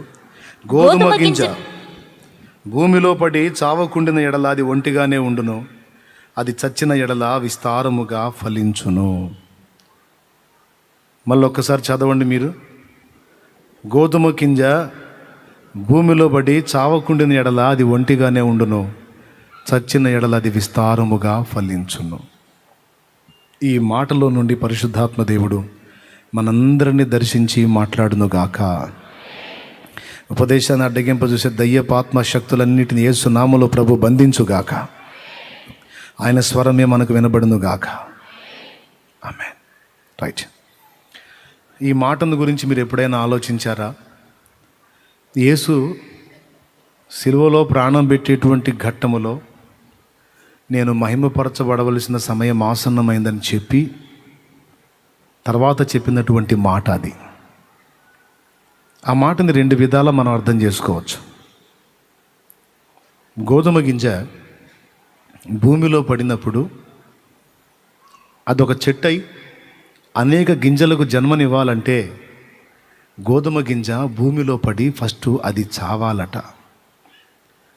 అది చస్తేనే కానీ, చావకపోతే అది ఒంటిగానే ఉంటుంది, ఒక్క గింజగానే ఉంటుంది. అది చచ్చి సృష్టికర్తకు తన్ను తాను అప్పగించుకుందనుకో, ఆ చచ్చిన దానిలో నుండి తిరిగి జీవాన్ని మొలిపించి, ఆ చచ్చిన దానిలో నుండి జీవాన్ని రప్పించి ఒక చెట్టుగా మార్చి ఒక గింజను 100,000 గింజలుగా ఆయన మారుస్తాడు. హల్లెలూయా, హల్లెలూయా. అది అక్కడున్న మాట. ఈరోజు పునరుద్ధాన దినం. చచ్చిపోయిన వాళ్ళు తిరిగి బ్రతుకుతారు అన్నది క్రైస్తవ నిరీక్షణ. అందుకే అగ్నిలో తగలబెట్టి బూడిద తీసుకెళ్ళి నీళ్ళల్లో కలపం. బొందలగడ్డలో గుంట తీసి తీసుకెళ్ళి ఇసిరి ఆ గుంటలో పడేసి మట్టిగా పిరాం. చక్కగా ఒక పెట్టెను సిద్ధం చేసుకొని పెట్టెలో పెట్టి భూస్థాపన చేయాలని బైబిల్లో లేదు. కానీ మన విశ్వాసానికి, నిరీక్షణకు గుర్తుగా పెద్దలు ఆ ప్రక్రియను ఏర్పరిచారు, దాన్ని గౌరవించారు. అసలు పెట్టెలో పెట్టి భూస్థాపన చేయమని ఎక్కడుంది బైబిల్లో? పెట్టెలో పెట్టి భూస్థాపన చేయమని ఎక్కడుంది బైబిల్లో? ఎక్కడా లేదు. అయినా మనం ఎందుకు పెడుతున్నామంటే మన నిరీక్షణను అందులో చూపిస్తున్నాం. పెట్టైనా సరే మట్టిలో మట్టిగా కలిసిపోయిద్ది అనుకో, కానీ చూపర్లకి ప్రస్తుతానికి మనం ఏం చెబుతున్నామంటే బాక్సులో పెట్టి భద్రపరిచి మనం భూస్థాపన చేస్తున్న ఈ మనుషుడు యేసు ప్రభు 2వ రాకడలో తిరిగి లెగుస్తాడు.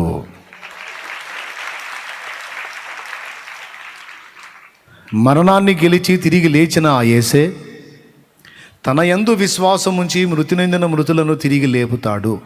ఇది పక్క, డౌటే లేదు.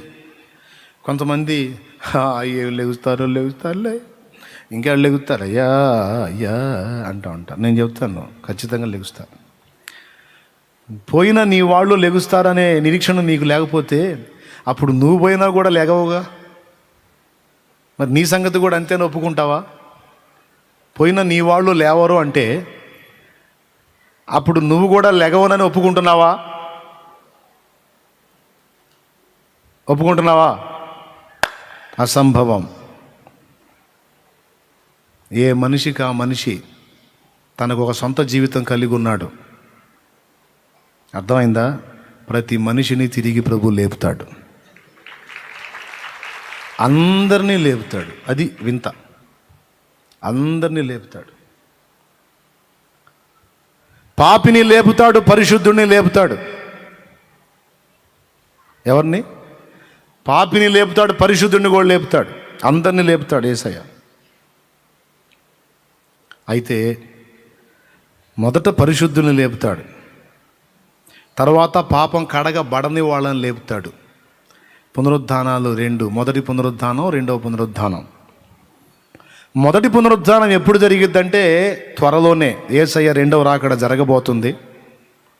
నా అంచనా ప్రకారం ఉదాహరణకు చెప్తున్నా, ఒక అంచనా 2100 దాకా కూడా రాకడ ఉండదు,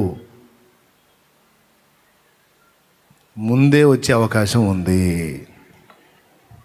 ఇది 2022, 2100 అంటే 70 చిల్లర సంవత్సరాలు, అంత టైం కనపడట్లా.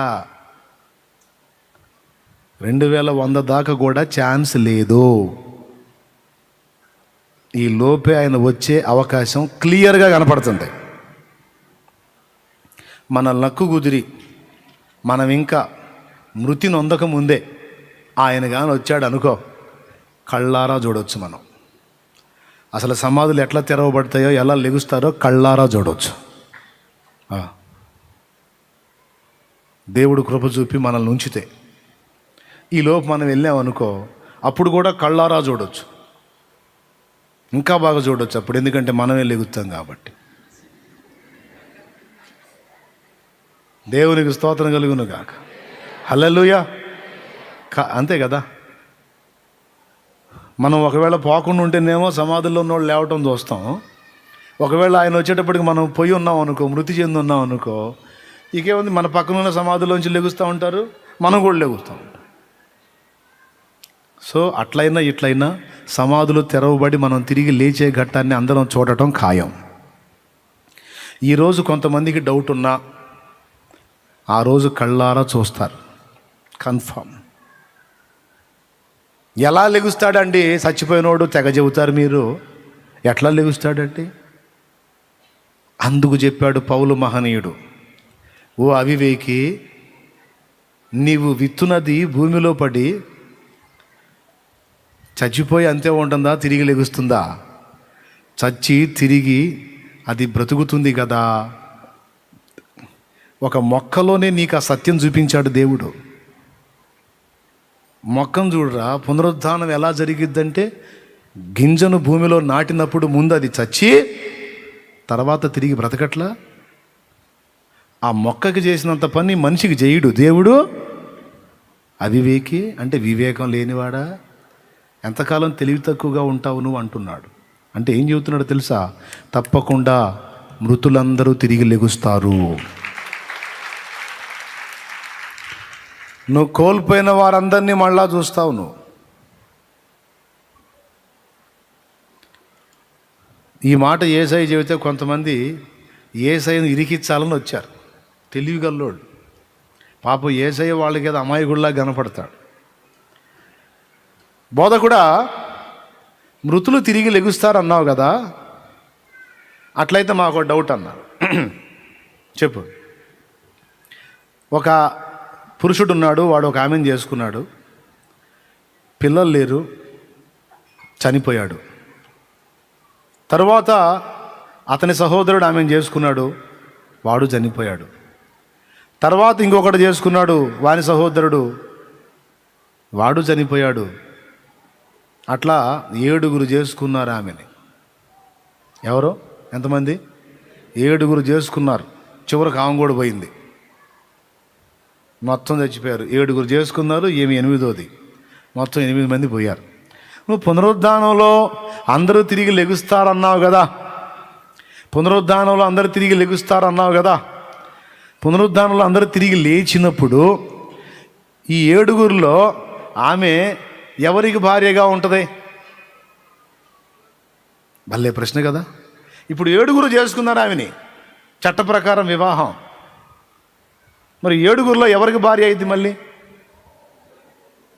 భలే ఇరికిచ్చారు కదా అని వాళ్ళు అనుకున్నారు. అప్పుడు యేసయ్య చెప్పాడు, లేఖనములనైనను దేవుని శక్తినైనను ఎరుగక మీరు పొరబడుచున్నారు. పునరుద్ధానం ఖాయం, తిరిగి లేవటం ఖాయం. అయితే ఆమె ఎవ్వనికి భార్యగా ఉండదన్నాడు. ఆమె ఎవ్వనికి భార్యగా ఉండదు, వారు కూడా ఆమెకు భర్తలుగా ఉండరు. మీరందరూ సహోదరుల వలెనో దేవదూతల వలెనో దేవుని కుమారుల వలెనో ఉంటారు. పునరుద్ధానమున పెండ్లికి ఇచ్చుకొనుట, పెండ్లి చేసుకొనుట అనేది లేదో. తేల్చేశాడు. ఇప్పుడు ఏం చెబుతారు? ఇరికిద్దామని వచ్చారు, వాళ్ళు ఇరుక్కొని పోయారు. ఈ జగన్నాటకం అంతా ఈ భూమి మీద ఉన్నంత వరకే రబ్బాయే. ఈ జగన్నాటకం అంతా ఈ భూమి మీద ఉన్నంత వరకే. ఎక్కడ దాకా ఎందుకండి? భూమి మీద ఉండంగానే చూడండి బంధాలు ఎట్ట దిగిపోతున్నాయో. పెళ్లి చేసుకొని 4-5 ఏళ్ళు చట్టాపట్టాలు వేసుకొని తిరుగుతారా, గొడవ స్టార్ట్ అయింది. ఇక గొడవ ఆడుకొని 5 ఏళ్ళు ఎలా బతికారు? నువ్వే నా ప్రాణం, నువ్వే నా లోకం, నువ్వు లేకపోతే నేను లేను, నువ్వు లేకపోతే పోతాను, నా భార్య, నా భర్త, నా అని ఎగిరారుగా. 5 ఏళ్ళు అయినాక గొడవ స్టార్ట్ అయ్యి ఒక 2 ఏళ్ళు 3 ఏళ్ళు వివాదం అయితే 4వ ఏడు పరిత్యాగ పత్రిక, విడాకులు. ఇక్కడే కట్ ఆఫ్. ఒకప్పటి భార్యాభర్తలే ఇక్కడే విడాకులు తీసుకున్నారనుకో, ఏమైపోతుంది వారి అనుబంధం? వాడి కళ్ళ ముందే ఒకప్పటి భార్య వాడి కళ్ళ ముందే మరొకరిని పెళ్లి చేసుకుంటుంది. ఏం చేస్తాడు? ఆమె కళ్ళ ముందే ఒకప్పటి భర్త, నా హస్బెండో నా బెండ, ఈ బెండే ఆమె కళ్ళ ముందే మరొక ఆమెకు భర్తగా తిరుగుతూ ఉంటాడు. ఏం చేసింది? అర్థమైందా? ఈ భూమి మీద ఉండగానే ఈ బంధాలకు విలువ లేదు. మొన్న ఒక నాన్న ఒక తండ్రి కొడుకుని చక్కగా ఇంట్లో పిలిచి పెట్రోల్ పోసాడు. బయటకు వచ్చినాక దీపావళికి పిల్లలు ఆడుకుంటారే అగ్గిపుల్ల గీసి టైటం, అట్లాగా కొడుకు మీద చక్కగా గీసి వేసాడు. నిలువున గాలిపోయాడు. 1,50,00,000 వ్యాపారంలో తేడా వస్తే వాడు లెక్క చెప్పలేదంట, అందుకు చేశాడు ఆ తండ్రి ఆ పని. ఆ తండ్రి ఏమో ముసలోడు, కొడుకేమో దాదాపు 50 ఏళ్ళు దాటినాయి. వాళ్ళే చిన్నోళ్ళు కాదు, మళ్ళీ ఇంచుమించి 70 ఏళ్ళుడు ఆ 50 ఏళ్ళోడి మీద పోసాడు. డబ్బు డబ్బు డబ్బు. భూమి మీదే ఇక్కడున్న ఈ అనుబంధాలకి విలువ లేకుండా అయిపోయింది. ఇంక అక్కడే ఉంటుందిరా. అర్థమైందా? కాబట్టి పునరుద్ధానంలో ఎలా ఉంటుంది అంటే, ఇంకా అక్కడికి పోయినాక ఇప్పుడు నేను మా ఎస్తేరు ఉంది, ఇస్తారు నీళ్ళు తోడు అన్నాను అనుకో, అలాగే నేను పోయి తోడదు. ఎందుకు తోడిద్ది? ఏమి నీళ్ళు సహోదరుడా అంటది.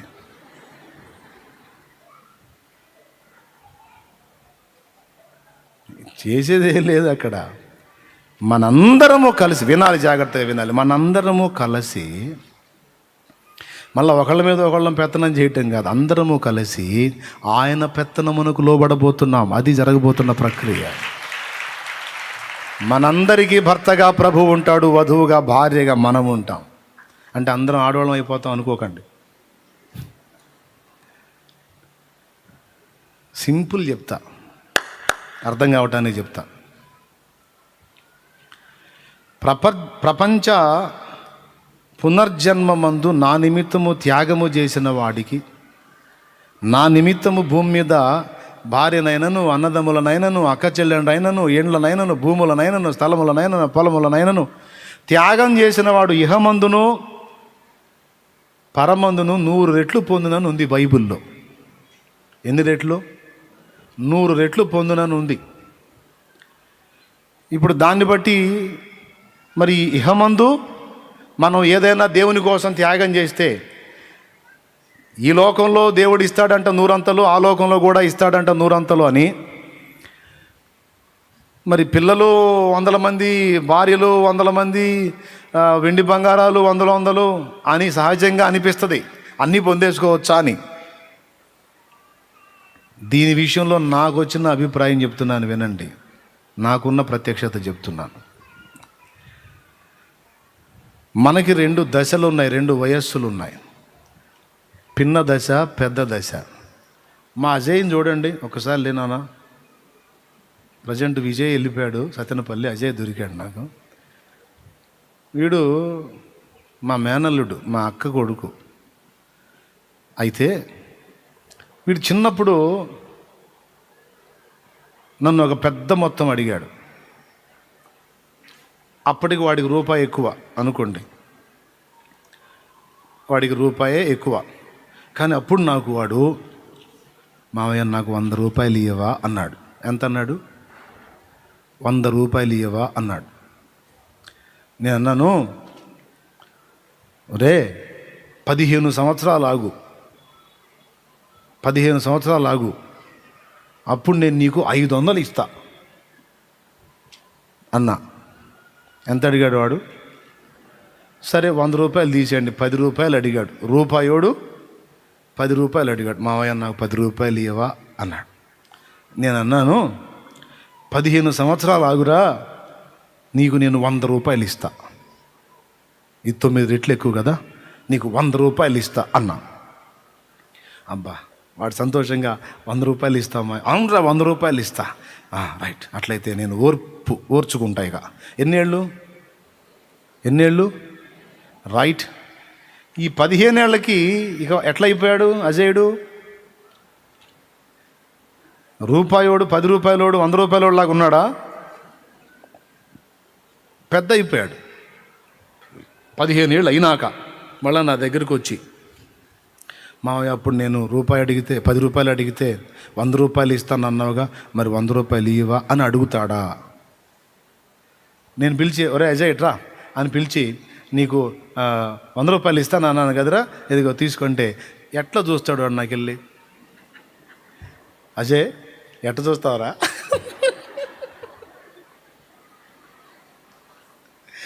ఒక చిరునవ్వు నవ్వుతాడు. అజయ్ రారా, నేను నీకు 100 రూపాయలు ఇస్తాను అన్నాను కదా, ఇస్తారా యా తీసుకోరా అన్నాను అనుకో, వాడు ఏం మాట్లాడ్డు. అప్పుడు చాలా రోజులు ఎదురు చూసావు కదరా, నిద్రలో కూడా కల్లవరించావంట కదరా, నాకు మావయ్య 100 రూపాయలు ఇస్తానన్నాడు, 100 రూపాయలు ఇస్తా, కల్లవరించావంట కదరా, ఇస్తారా రా అన్నాను అనుకో, వాడేమంటాడు?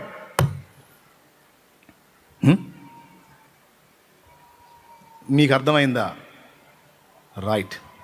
ఈ భూలోకంలో ఉన్నప్పటి మన దశ వేరు, ఇక్కడి నుంచి అక్కడికి వెళ్ళిన తర్వాత మన ఆలోచన, మన విధానం వేరు. ఆ పిల్లవాడుగా ఉన్నప్పుడు 10 అడిగితే నేను 100 ఇస్తా, 15 ఏళ్ళు ఆగురా అంటే ఎగిరి గంతేసి ఓకే అన్నాడు, ఎదురు చూశాడు. కానీ ఇయర్స్ గడిచే కొద్దీ వాడు ఎదగటం మొదలుపెట్టిన తర్వాత ఇప్పుడు ఆ 100 రూపాయలు అంటే వాడు దాన్ని అసలు లెక్క చేస్తాడా? 1000 లెక్క చేయడు.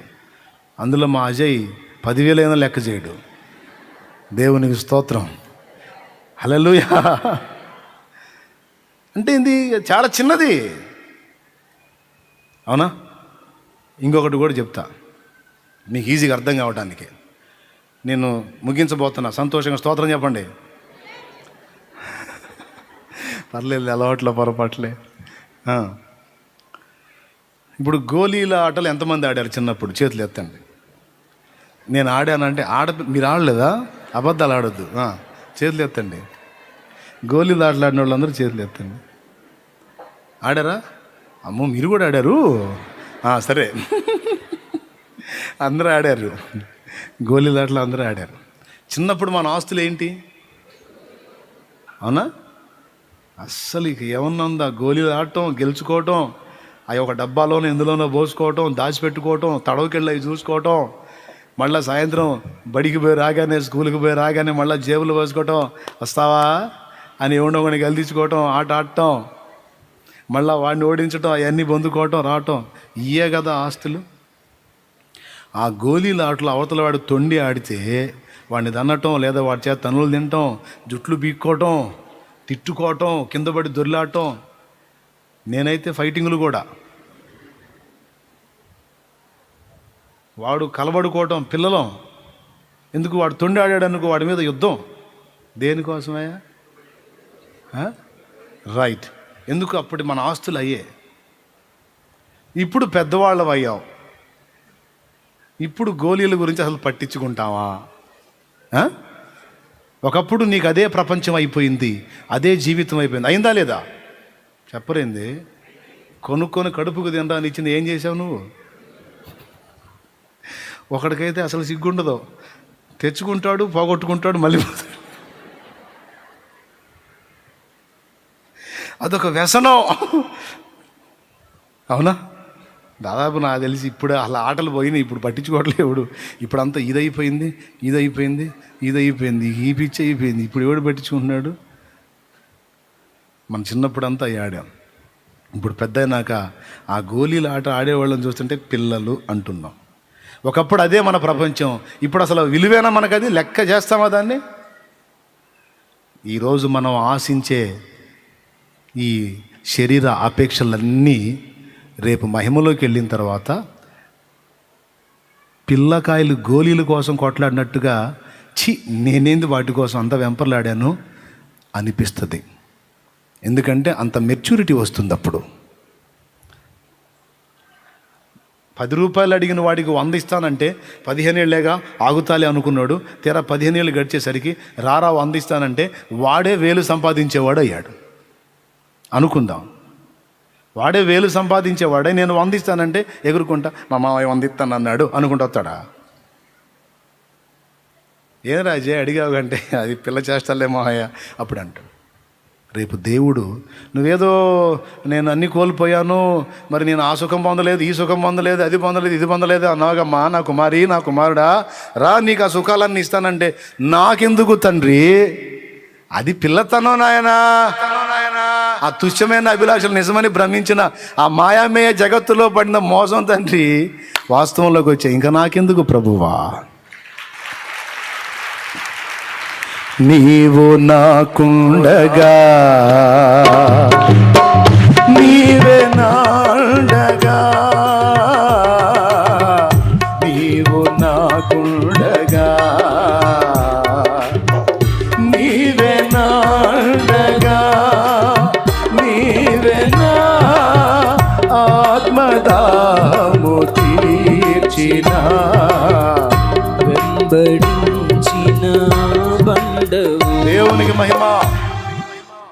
సింపుల్గా ఒక మాటలో చెప్పాలంటే ఇప్పుడు మనం శరీర వ్యామోహాలతో తప్పించినట్టు యేసయ్య తప్పిస్తాడా? పెద్దగా చెప్పాలి, కాదు తప్పించడు అని చెప్పాలి పెద్దగా. రైట్, తప్పించడం. ఎందుకు? ఆయన సృష్టికర్త, మనమేమో సృష్టి. అసలు ఇదంతా మాయను కల్పించిన వాడే ఆయన. ఇక ఆయన ఇందులోకి ప్రవేశించి అందరిలాగా ఆయన వ్యామోహాల కోసం ప్రాకులాడతాడా? అవి ఆయనకి హాస్యాస్పదంగా ఉంటాయి. అవునా? సృష్టిని చూసిన సృష్టికర్త ముసిముసి నవ్వులు నవ్వుకుంటూ ఉంటాడే తప్ప అయ్యో నేను అవి పొందలేదు, ఈ పొందలేదు అనుకుంటాడా? రేపు మనం పోయి ఏ అంతస్తుకు చేరతామో తెలుసా? సృష్టి అనే మెట్టు నుంచి కర్త పక్కన కూర్చొని కర్త వలె, సృష్టి కర్త వలె ఆలోచించే అంతస్తుకి వెళ్ళిపోతాం.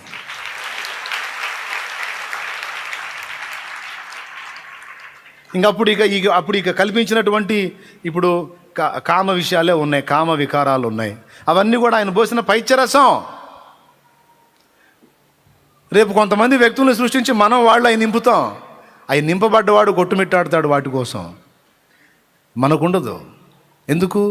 సృష్టికర్త అయిన దేవునికి ఎలాగైతే ఉండదో మనకి అంతే ఉండదు. బైకుని నడపడానికి బైకుని అన్ని రెడీ చేసి పెట్రోల్ పోస్తున్నాం నడవటానికి. అది మనం తాగుతామా? అసలు ఆ వాసనైనా తట్టుకుంటామా? అలాగే రేపు సృష్టికర్త పక్కన కూర్చొని ఆయనతో కలిసి సృష్టి చేసే అంతస్తులోకి వెళ్ళినప్పుడు ఈ ఇహ సంబంధమైనవన్నీ కూడా పిల్లకాయల ఆటల్లాగానే కనిపిస్తాయి, కానీ మనకు అలా కనపడదు ఇక. కాబట్టి పరలోకంలోకి వెళ్ళినప్పుడు పెళ్లి చేసుకున్నట కాదు, మీరందరూ దేవదూతల వలెను దేవుని కుమారుల వలెను ఉంటారన్నాడు. కుమారులంటే ఆయనతో పాటు కూర్చొని నూతన ప్రపంచాలను నిర్మించే అంతస్తది. అక్కడ పోయినాక మనం ఇంకా శరీర సంబంధమైన ఈ వ్యామోహాలు అసలు ఉండవు. అందులో వాస్తవం ఎంతో మనకు ఒరిజినల్ అర్థమైపోయి అవన్నీ చీప్ అయిపోతాయి అన్నమాట. ఒకప్పటి గోళీలు మనకు ఆస్తులు, ఇప్పుడు అవన్నీ పిల్లకాయల ఆటలు. అలాగే ఈరోజు మనం తప్పిస్తున్న వ్యామోహాలన్నీ రేపు మహిమలోకి వెళ్ళిన తర్వాత ఎన్ని పిల్లకాయల ఆటలు అన్నమాట. ఎంతమందికి అర్థమైంది? ఇది అసలు విషయం. దేవునికి మహిమ కలుగును గాక. కాబట్టి ఆయన వికిద్దామని వచ్చారు. పునరుద్ధానం ఉంది, చచ్చిన వాళ్ళు తిరిగి లెగుస్తారు అని చెబుతున్నావు కదా. ఒక ఆమెని 7 చేసుకున్నారు. మరి పునరుద్ధానంలో ఎవరికి భార్య అయ్యిద్దంటే అక్కడ భార్యాభర్తలు ఇలాంటి వ్యవహారాలు లేవురా, కామ వికారాలు ఇవన్నీ ఏమి ఉండవు బాబు. మరి ఏంది, ఏముంటాయి? దేవుని దూతల వలెను దైవ కుమారుల వలె మీరు ఉంటారన్న. సో పునరుద్ధానం ఉంది. మొదటి పునరుద్ధానం, అందులో పాలుగలవారు ధన్యులు. ప్రకటన 20 మీరు చదివితే మొదటి పునరుద్ధానంలో పాలుగలవారు ధన్యులు. రెండో పునరుద్ధానం ఉంది. అది ఎప్పుడంటే 1000 ఏళ్ల నీతి పాలన అయినాక స్టార్ట్ అయ్యేది. సరే పక్కన పెడితే, గోధుమ గింజ భూమిలో పడి చావకుండి నీడల ఒంటిగా ఉండును, చచ్చి నీడల బహుగా ఫలించును అన్నాడు. పునరుద్ధానం లేదు అనేవాడికి మొక్కను చూపించి సాక్ష్యం ఇవ్వచ్చు.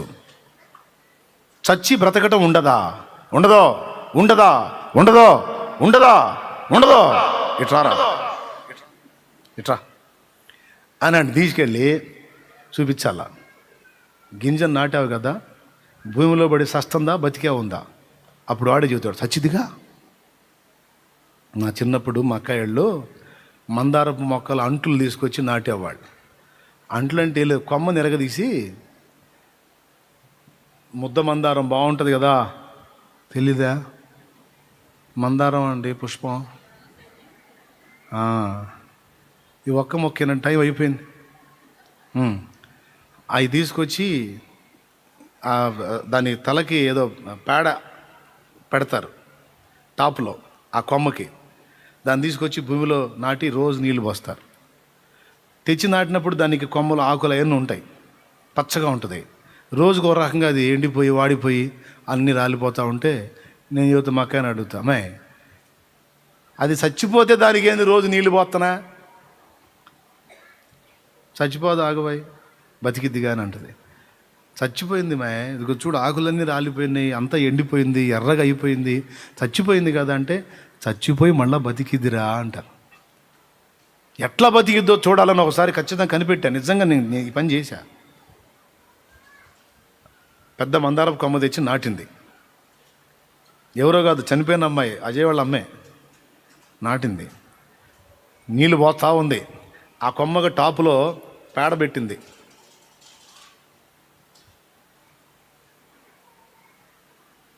పైన ఒక చిన్న ఇదిలాగా. తర్వాత ఇక రోజు నీళ్లు పోస్తూ ఉంటే చెట్టు బతికి ఇంకా పెద్దది కావాలి కదా, ఆకులన్నీ ఎండిపోయి రాలిపోతున్నాయి. అప్పుడు నేను కన్ఫర్మ్ చేశాను, చచ్చిపోయిన దాన్ని నీళ్లు పోస్తున్నావు, నువ్వు వేస్ట్ ప్రయత్నం అని.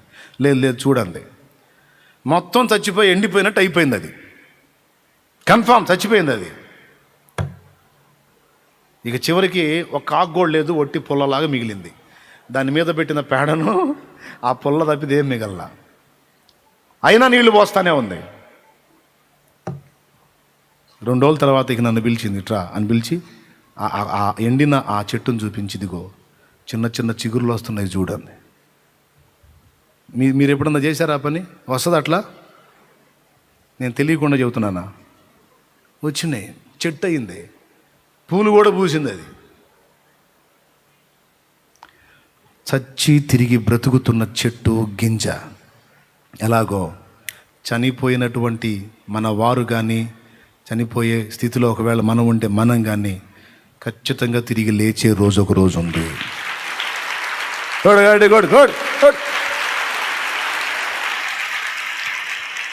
కోల్పోయిన నీ వారిని బట్టి కలత చెందొద్దు.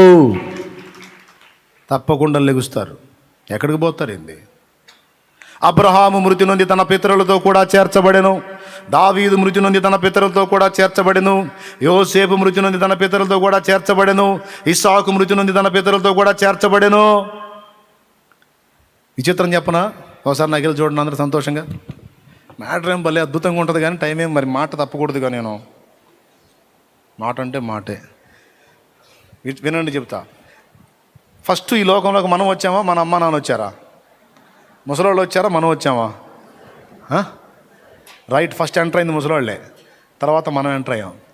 ఇప్పుడు ఇక్కడ నుంచి ముందు పోయి ఆ లోకంలో కూడా ముందే ఎంటర్ అయింది ఎవరు? ఈ లోకంలోకి వాళ్ళు వచ్చారు, వాళ్ళ తర్వాత మనం వచ్చింది ఎలా నిజమో, ఆ లోకంలో కూడా ముందు వాళ్ళు వెళ్ళారు, తర్వాత మనం వెళ్ళి జాయిన్ అయ్యేది అంతే నిజం. దేవునికి మహిమ. హల్లెలూయా.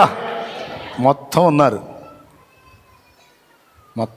కొంతమంది ప్రభునందు మృతి నొందేటువంటి మృతుల దగ్గరికి వెళ్ళి మీరు చూడండి, చనిపోయే స్థితిలో ఉన్నప్పుడు ఫలానా వాళ్ళు దేవుని పిల్లలు నన్ను పిలుస్తున్నారని అంటారు. ప్రభు పిలుస్తున్నాడు, ఫలానా వాళ్ళు పిలుస్తున్నారని మాట్లాడతారు. వాళ్ళు చెప్పేది నిజమే, వాళ్ళు కనిపిస్తారు.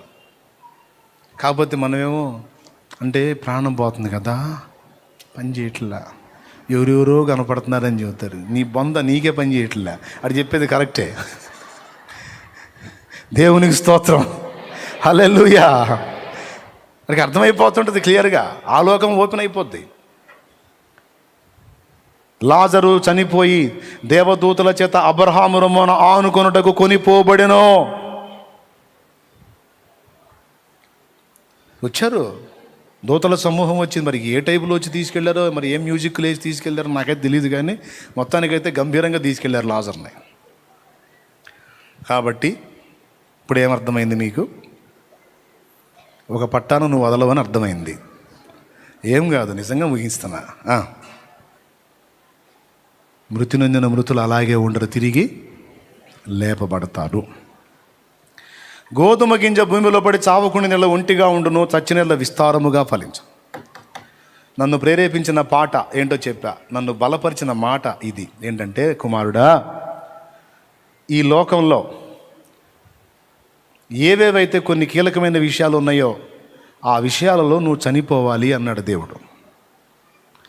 ఒక గోధుమ గింజ భూమిలో పడి చచ్చిపోతేనే అది ఫలించగలిగినట్లు, నువ్వు ఎంతగా చావటానికి ఇష్టపడతావో అంతగా నీలో నుంచి ఫలింపు బయలుదేరిద్దిరా అని చెప్పాడు దేవుడు. అర్థమైతే గట్టిగా స్తోత్రం చెప్పు. ఇది ముగింపిక. నీ శరీరేచ్ఛల విషయంలో, నీ స్వయం విషయంలో, నీ స్వచిత్త విషయంలో, నీ స్వబుద్ధి విషయంలో, నీ సొంత జ్ఞానం విషయంలో, నీ సొంత ఆలోచన విధానం విషయంలో నీవు చనిపోవాలి. నువ్వు ఎంతగా చనిపోతావో అంతగా ఫలించడం మొదలు పెడతావు. అప్పుడు వస్త్రం దగ్గర నుంచి ప్రతి దాని దగ్గర వివేచించుకొని, ఈ వస్త్రం కడితే నేను ఆకర్షణీయంగా కనపడతాను, అవసరం లేదు, ఏదో నా ఒంటి మీద ఒక వస్త్రం ఆకర్షణ కోసం, ఆర్భాటం కోసమో, లోకస్తులు ఘనంగా అనుకోవాలనో నేను ఎందుకు కట్టాలి? సో ఈ వస్త్రాల ఆకర్షణ విషయంలో నేను చచ్చిపోవాలి, తగు మాత్రం నేను ఉండాలి. ఒకటి, శరీరేచ్ఛల విషయంలో శారీరక వ్యామోహాలను తీర్చుకోవడానికి నేను తప్పిస్తే దేవుని ఫలం నాలో కనపడదు. కాబట్టి ఆ విషయాల్లో నేను చనిపోతేనే దేవుని కొరకు ఏదన్నా ఫలించగలుగుతాను. కాబట్టి 25 సంవత్సరాలు, 25, 26, ఒక యవ్వనస్తుడు 25, 26 ఏళ్ళు అంటే ఎట్లా ఉంటుందండి? ఆ ఏజ్లో ఒకడు సేవకు వస్తే ఎదురయ్యే సోదరులు అన్నీ ఎదురవుతాయి వాడికి. దేవునికి స్తోత్రం కలుగును గాక. 25, 26 సంవత్సరాల ప్రాయంలో 70 సంవత్సరాల వృద్ధుడి వలె జీవించడానికి తీర్మానం చేసుకున్నా. చంపుకోవాలి, శరీరేచ్ఛలను చంపుకోవాలి, ఆశా నిగ్రహాన్ని సాధన చేయాలి. నేను ఎంతగా కంట్రోల్ అవుతానో, ఎంతగా ఐహిక విచారాలను చంపుకోగలుగుతానో, ఎంతగా వాటిని జయించగలుగుతానో అంతగా దేవుని ఫలం నాలో వెల్లడవుతుంది. ఇది దేవుడు చెప్పిన మాట. ఒకవేళ ఆ వ్యామోహాలను చంపుకోకపోతే స్టార్టింగ్లోనే అవుట్. మంచి మంచి టాలెంట్స్ ఉన్నవాళ్ళు, గొప్ప గొప్ప తలాంతులు ఉన్నవాళ్ళు క్లీన్ బౌల్డ్ అయిపోలా, అప్పుడే అయిపోతుండే. చంపాలి. నువ్వు ఎంతగా చస్తావో, భూమిలో పడి భూ సంబంధమైన విషయాల్లో నువ్వు ఎంతగా చస్తావో పర సంబంధిగా అంతగా ఫలించటం మొదలు పెడతావు నా కుమారుడా, నీ ఇష్టం అన్నాడు. నువ్వు ఎంత అందుతావో అంత వాడుకుంటా నిన్ను. నువ్వు ఎంత విరిగిపోవడానికి, చావడానికి ఇష్టపడతావో అంతగా నిన్ను నా జీవంతో నింపి వాడుకుంటా. నీ వాక్కుకు శక్తినిస్తా, నీ ప్రవర్తనని ఎదుటివాడికి మాదిరిగా చూపిస్తా, నిన్ను ఒక మోడల్గా నిలబెట్టి అనేక మందిని ఆ త్రోవలోకి వచ్చేటట్టు నేను చేస్తా. నువ్వు నన్ను నీకు అప్పగించుకో, నాకు నిన్ను నీవు అప్పగించుకో. నేను చెప్పినట్టు నువ్వు నీ స్వీయత విషయంలో, స్వచిత్తం విషయంలో, స్వబుద్ధి విషయంలో, శరీరేచ్ఛల విషయంలో చచ్చిపో. అది సజీవ యాగముగా శరీరమును సమర్పించటం అంటే. మనమేమో సజీవ యాగముగా, అసలు ఏంది ఆ మాట? ఏదో ఆ ముక్క పాడండి మీరు, అసలు ఒక్కసారి ఆలోచిస్తా పాడండి. సజీవ యాగముగా అంటే చనిపోయిన తర్వాత బలిపీఠం మీద పెట్టడం కాదు, సజీవంగా బ్రతికుండగానే బలిపీఠం మీద ఎక్కి దహించబడటానికి అర్పించుకోవటం.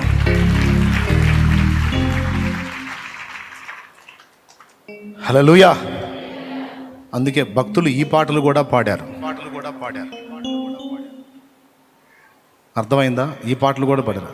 సజీవ యాగముగా మా శరీరము సమర్పించి, సజీవ యాగముగా మా శరీరము సమర్పించి,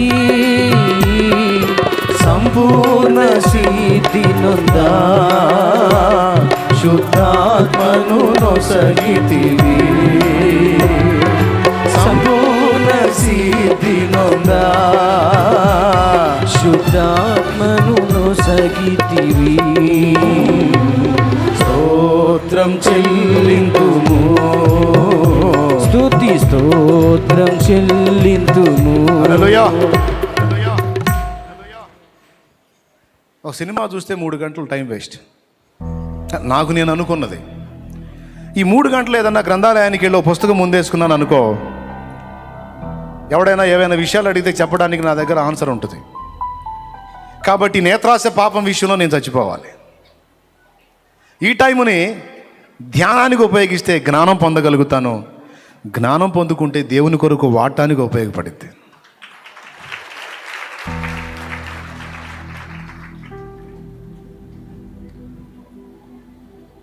కొంతమంది అక్కడిక్కడ కాలక్షేపానికి, టైంపాస్కి, పనికిమాలిన మీటింగులకి గ్యాదర్ అవుతూ ఉంటారు.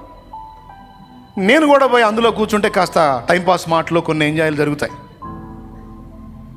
బాతాఖానీ, దాన్ని అందరూ ఎంజాయ్ చేస్తారు బాతాఖానీని. డేలో కనీసం ఒకసారైనా ఎవరితో ఒకరితో కూర్చొని కాసేపు సుత్తి మీటింగ్ వేసుకుపోతే మనసు ఎంత ఉండదు. ఏమంటారు? ఏం చెప్పండి? అక్కడేంది కూటం జరుగుతుంది అనుకుంటగా, మో భయమ్మా అయిపోయింది అనుకుంటున్నారా? వందనాలమ్మా, స్తోత్రాలు ప్రభా, నీకు వందనాలు ప్రభా. వాళ్ళని కంట్రోల్ చేయలేను. అక్కడ ఎక్కడోళ్ళు అక్కడ నిలబడండి, ఎక్కడోళ్ళు అక్కడ నిలబడండి ప్రశాంతంగా. నో, ఆ టైం ఏదో కొంచెం ఏకాంతంగా ప్రభుతో గడిపితే దేవుని శక్తి పొందుకొని ముందుకెళ్ళే అవకాశం ఉంటుంది. అక్కడ చచ్చిపోవాలి. ఇది పనికి మాలిన బాతాఖానీల దగ్గర చచ్చిపోవాలి. సాతాను కొన్ని అవకాశాలు తీసుకొచ్చి ముందు పెడతాడు. పాపం చేయరా, భలే ఛాన్స్, చేరా. చేసేటప్పుడు బాగానే ఉంటుంది. తుదకది వ్యసనంగా మారిద్ది. చేస్తే సాక్ష్యం రోడ్డు పాలైద్ది. కాబట్టి చావాలి. కామ వికారాల విషయంలో, భోగేచ్ఛల విషయంలో, లైంగిక వాంఛల విషయంలో చావాలి. చస్తేనే నీతి నియమాలు కలిగి ఉంటేనే అనేక మందిని గెలవగలుగుతాం, లేకపోతే కష్టం అని ఆ ఇచ్చలను చంపుకోవాలి. అట్లా ఎక్కడెక్కడ చావాలో దేవుడు చూపిస్తూ వచ్చాడు. ఇదిగో ఈ విషయంలో నువ్వు చావాల్సి ఉంది, ఈ విషయంలో నువ్వు విరిగిపోవాల్సి ఉంది. అహంకారం విషయంలో చావమన్నాడు. మహానడమంతరం, మిడిమేళం, పెడ, ఫ్యామిలీ లెక్క చేయం. అట్లాంటిది మా అమ్మను అసలు లెక్క చేయను. కాళ్ళు పట్టించాడు, మా అమ్మ కాళ్ళు పట్టించాడు. నీ తల్లి పాదాలు బట్టి క్షమాపణ అడుగుమని. మనకి అసలు జీవితంలో ఒప్పుకోని విషయం అది. అయినా సరే ఆ అహంకారం విషయంలో పాదాలు పట్టుకున్నా, నన్ను క్షమించమ్మా అని. ఆ దెబ్బతో మా అమ్మ మారిపోయింది. దేవునికి స్తోత్రం. లేకపోతే నన్ను శోధించే అవకాశం సైతానికి ఇవ్వదు మా అమ్మ. నన్ను శోధించే అవకాశం సైతానికి ఇవ్వదు. ఆమె నన్ను శోధించేది కష్టపడి. అట్లాంటిది ఇక హెల్పర్గా మారిపోయిందన్నమాట. సహకారిగా మారింది తల్లి. నువ్వు విరుగు, ఆమె విరిగిపోయిద్ది అన్నాడు. నువ్వు విరుగురా, ఆమె విరిగిద్ది అన్నాడు. తర్వాత ఏం లేదు, చిన్న చిన్న విషయాలు ఇంట్లో, చిన్న దాని దగ్గర నుంచి ప్రతిదీ మీకు సింపుల్గా ఉన్నాయని నేను చెప్పాయి. డైలీ మీ ఫ్యామిలీలో జరుగుతున్న తంతులు, నీ లైఫ్లో జరుగుతున్నాయి ఇవన్నీ. వీటన్నిటిని పెంచి పోషించుకుంటూ దేవుని కోసం ఫలించాలంటే ఏం ఫలిస్తా? గోధుమ గింజ భూమిలో పడి చావకుంటే ఒంటిగా ఉంటుంది. అది ఎంత చచ్చిద్దో అంత విస్తారంగా ఫలిస్తుంది. నా ప్రియమైన దేవుని బిడ్డలారా, దీన్నే సాధన చేయాలి. ఈరోజు మీ అందరూ పునరుత్థానపు వేళ ఈ మాటలు గుర్తుపెట్టుకోండి. అందరి వలె నువ్వు ఉంటే అందరిలో ఒకదానివి అవుతావు, ఒక్కడివి అవుతావు.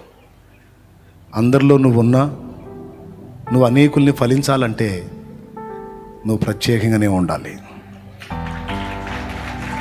నువ్వు ప్రత్యేకంగానే ఉండాలి. నువ్వు స్పెషల్గానే ఉండాలి, అంతే.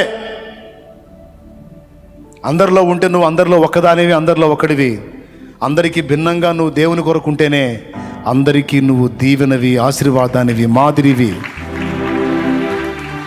అర్థమైతే గట్టిగా చప్పటి కూడా ప్రారంభమైపోవచ్చు. ఓపెన్గా చెప్పా ప్రతి విషయం. ఏవైతే ఎదురొచ్చినాయో వాటన్నిటినీ. డబ్బు వచ్చి తలుపు తట్టింది. డబ్బు, తొందరపడద్దు, ఆగో, ధనాపేక్ష విషయంలో చచ్చిపో అన్నాడు. ధనాపేక్ష విషయంలో చచ్చిపో.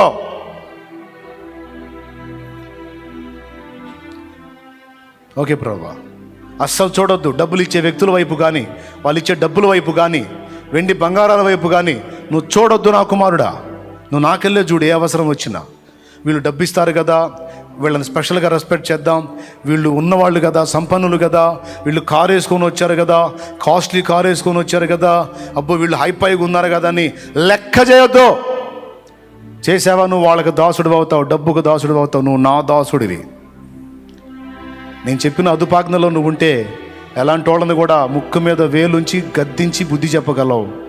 కక్కుర్తిపడి తల వంచావా వాళ్ళు నిన్ను ఏలటం మొదలు పెడతారు. ఏ పాస్టర్ చూసా, అలాగే నమ్మగారు, మళ్ళీ అలాగే నయ్య గారు. అదే దాన్ని లక్ష్య పెట్టకపోతే నువ్వెంత, నీ డబ్బెంత, మారు మనసు పొందు, లేకపోతే పోతావు అనే దమ్ము ధైర్యం ఉండాలంటే ఎక్కడా మెతకొండకూడదు. హల్లెలూయా, హల్లెలూయా. ఎవరు చూడనిలా. చచ్చిపోరా డబ్బు పిచ్చిలో అన్నాడు, చచ్చిపోరా భోగేచ్చల్లో, చచ్చిపోరా అహంకారంలో, చచ్చిపోరా పనికిమాలిన నేత్రాశ పాపంలో, చచ్చిపోరా టైముని వేస్ట్ చేసుకునే పనికిమాలిన బాతాకానీల్లో. రా నా సన్నిధికి, రా నా పాదాల దగ్గరికి, ధ్యానించు నా గ్రంథాన్ని, చెయ్యి ప్రార్థన. నిన్ను అనేకులకు ఆశీర్వాద కారణంగా చేస్తా. ఫలింపు నీలో నుంచి బయలుదేరిదే. ఎంతమందికి అర్థమైంది? ఆ ఇక కళ్ళు మూసి తలలో ఉంచండి. ఈవేళ మనం ప్రార్థన చేద్దాం. హల్లెలూయా. ఒంటిగా ఉన్నావా? గోధుమ గింజ భూమిలో పడి చావాలి. ఎక్కడెక్కడ ఉన్నాయో వెతుక్కో. విపరీతమైన కోపం, చచ్చిపోరా అన్నాడు కోపంలో. ఒరే, నా కోపం ఉందని నువ్వు రోడ్డు ఎక్కితే అనేకులకు మాదిరి పెట్టవుతావురా. ఓర్చుకోనాయనా. నన్ను అన్యాయంగా అంటున్నారు ప్రభువా, నన్ను అనలేదా? నన్ను నిందిస్తున్నారు ప్రభువా, నన్ను నిందించలేదా? లెక్క చేయట్లేదు ప్రభువా, నన్ను లెక్క చేశారా? అంతేనంట. అంతే, తగ్గించుకో. ఎంతమంది నీ మీద సాగించుకున్నారో వాళ్ళందరినీ నువ్వు గెలుచుకుంటావు. తగ్గించుకో, ఓర్చుకో అన్నాడు. చెప్పే ఒట్టి మాటలు కాదు, గ్రంథంలో ఉన్నవి, దేవుడు నాతో మాట్లాడినవి.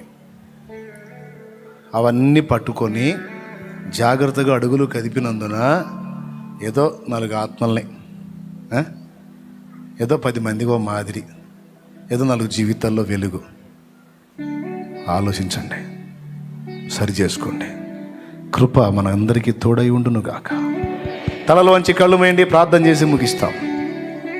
కూటమి అయిపోయినాక ఏం చేయాలి? తలా ఒక తాటి ఆకు తీసి మొత్తం సర్దిపోవాలి. అయితే ముందు ఫుడ్ కొట్టండి. అయితే చివరికి ఒక మాట, ఈరోజు నేను బాప్తీసం పొందిన రోజు ఆనందం. ఇంకా ఇక్కడ ఉన్న వాళ్ళలో నేను ఇంకా బాప్తీసం పొందలేదు అన్నోళ్ళు చేతులు ఎత్తండి. నేను ఇంకా పొందలేదు అన్నోళ్ళు. మరేం సంగతి? ఫిక్స్ అయిపోయావా? పాతాళానికి, నరకానికి? యేసయ్య సరదాగా టైంపాస్ కోసం వచ్చి ప్రాణం పెట్టలా. ఆయన ప్రాణం పెట్టకపోతే నువ్వు నరకానికి పోయే ప్రమాదం ఉంది కనుక బలయ్యాడు. బలై తిరిగి లేచాడు. ఈరోజు నీవు కూడా యేసు వలె తిరిగి లేవాలి అంటే బాప్తిస్మం ద్వారా ఆయన మరణపు అనుభవంలో పాలు పంపులు పొందాలి. తెలియక ఎట్టబడితే అట్ట గతించిన జీవితంలో జీవించాం. కనీసం ఇకనన్నా క్రీస్తు కొరకు జీవించే తీర్మానం నువ్వు ఎందుకు చేయకూడదు? దానికోసం ఎప్పుడు ఈసారి తర్వాత ఎప్పుడు వచ్చే నెల కాదు, ఈరోజే నువ్వు ఎందుకు రక్షణ పొందకూడదు? కాబట్టి ఈరోజు నేను రక్షణ పొందడానికి తీర్మానించుకున్నాను. అన్నయ్య శాలేమన్నా, నీలాగే నేను కూడా రెడీ, నాకు బాప్తీసం ఇవ్వన్నా అంటే కుడి చేతి చూపించు, ఈరోజు నీకు బాప్తీసం. త్వరగా రైట్ అనేక చేతులు ఎత్తారు. త్వరగా ముందుకు వచ్చేసేయండి, ఆలస్యం చేయకుండా. పురుషులు ఈ పక్క, స్త్రీలు ఈ పక్క, త్వరగా. ప్రతి ఆదివారం నా ధర్మంగా నేను పిలుస్తున్నా. జన్మ కర్మ పాపాలు కడిగి వేసుకొని ప్రభు యొక్క పరిశుద్ధ రక్తములో శుద్ధీకరణ పొందగోరిన వారు త్వరగా పరిగెత్తండి. నా యేసయ్య మాటకు లోబడిన నా జన్మ ధన్యమైపోయింది. నా ప్రభు ఆజ్ఞ శిరసావహించినందుకు నా బ్రతుకు ఒక చరిత్రగా మారింది. హల్లెలూయా! నా బ్రతుకు చరితార్థమైపోయింది. నా ప్రభువుకి లోబడతావా? ఇకనన్నా నీ హృదయంలో యేసుకు చోటిస్తావా? ఆయన రక్తంలో నీ పాపాలు కడిగేసుకుంటావా? త్వరగా పరిగెత్తు. నీ కోసం ఆగదు టైము. నా ప్రభు ఆజ్ఞను బట్టి నేను పిలుస్తున్నా.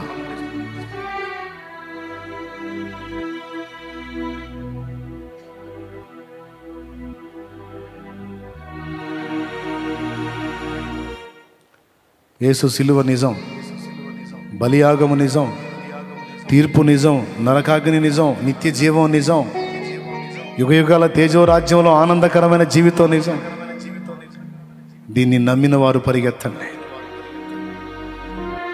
నమ్మనోళ్ళు అక్కడే ఉండండి. లేదు నేను నమ్ముతున్నాను, నాకు రక్షణ కావాలి. Lucky chance. శాలేమన్న బాప్తీసం పొందిన రోజు, నేను పొందిన రోజు ఒకటే. దేవునికి మహిమ. హల్లెలూయా! ఒక మంచి జ్ఞాపక.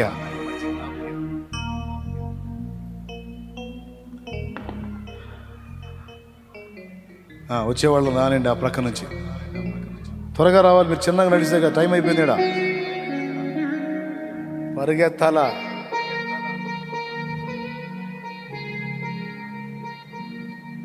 పురుషులు ఇటు అటు.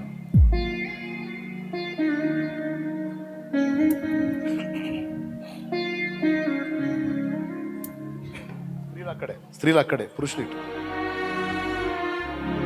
స్త్రీలు అక్కడే.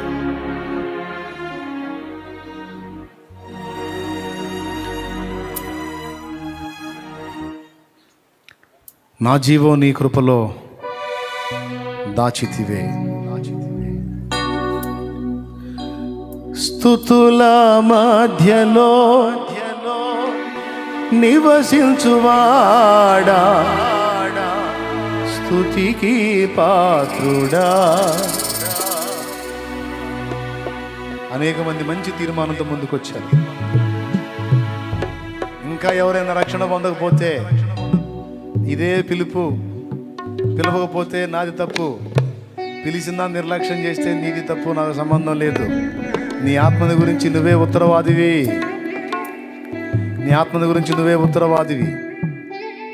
హల్లెలూయా.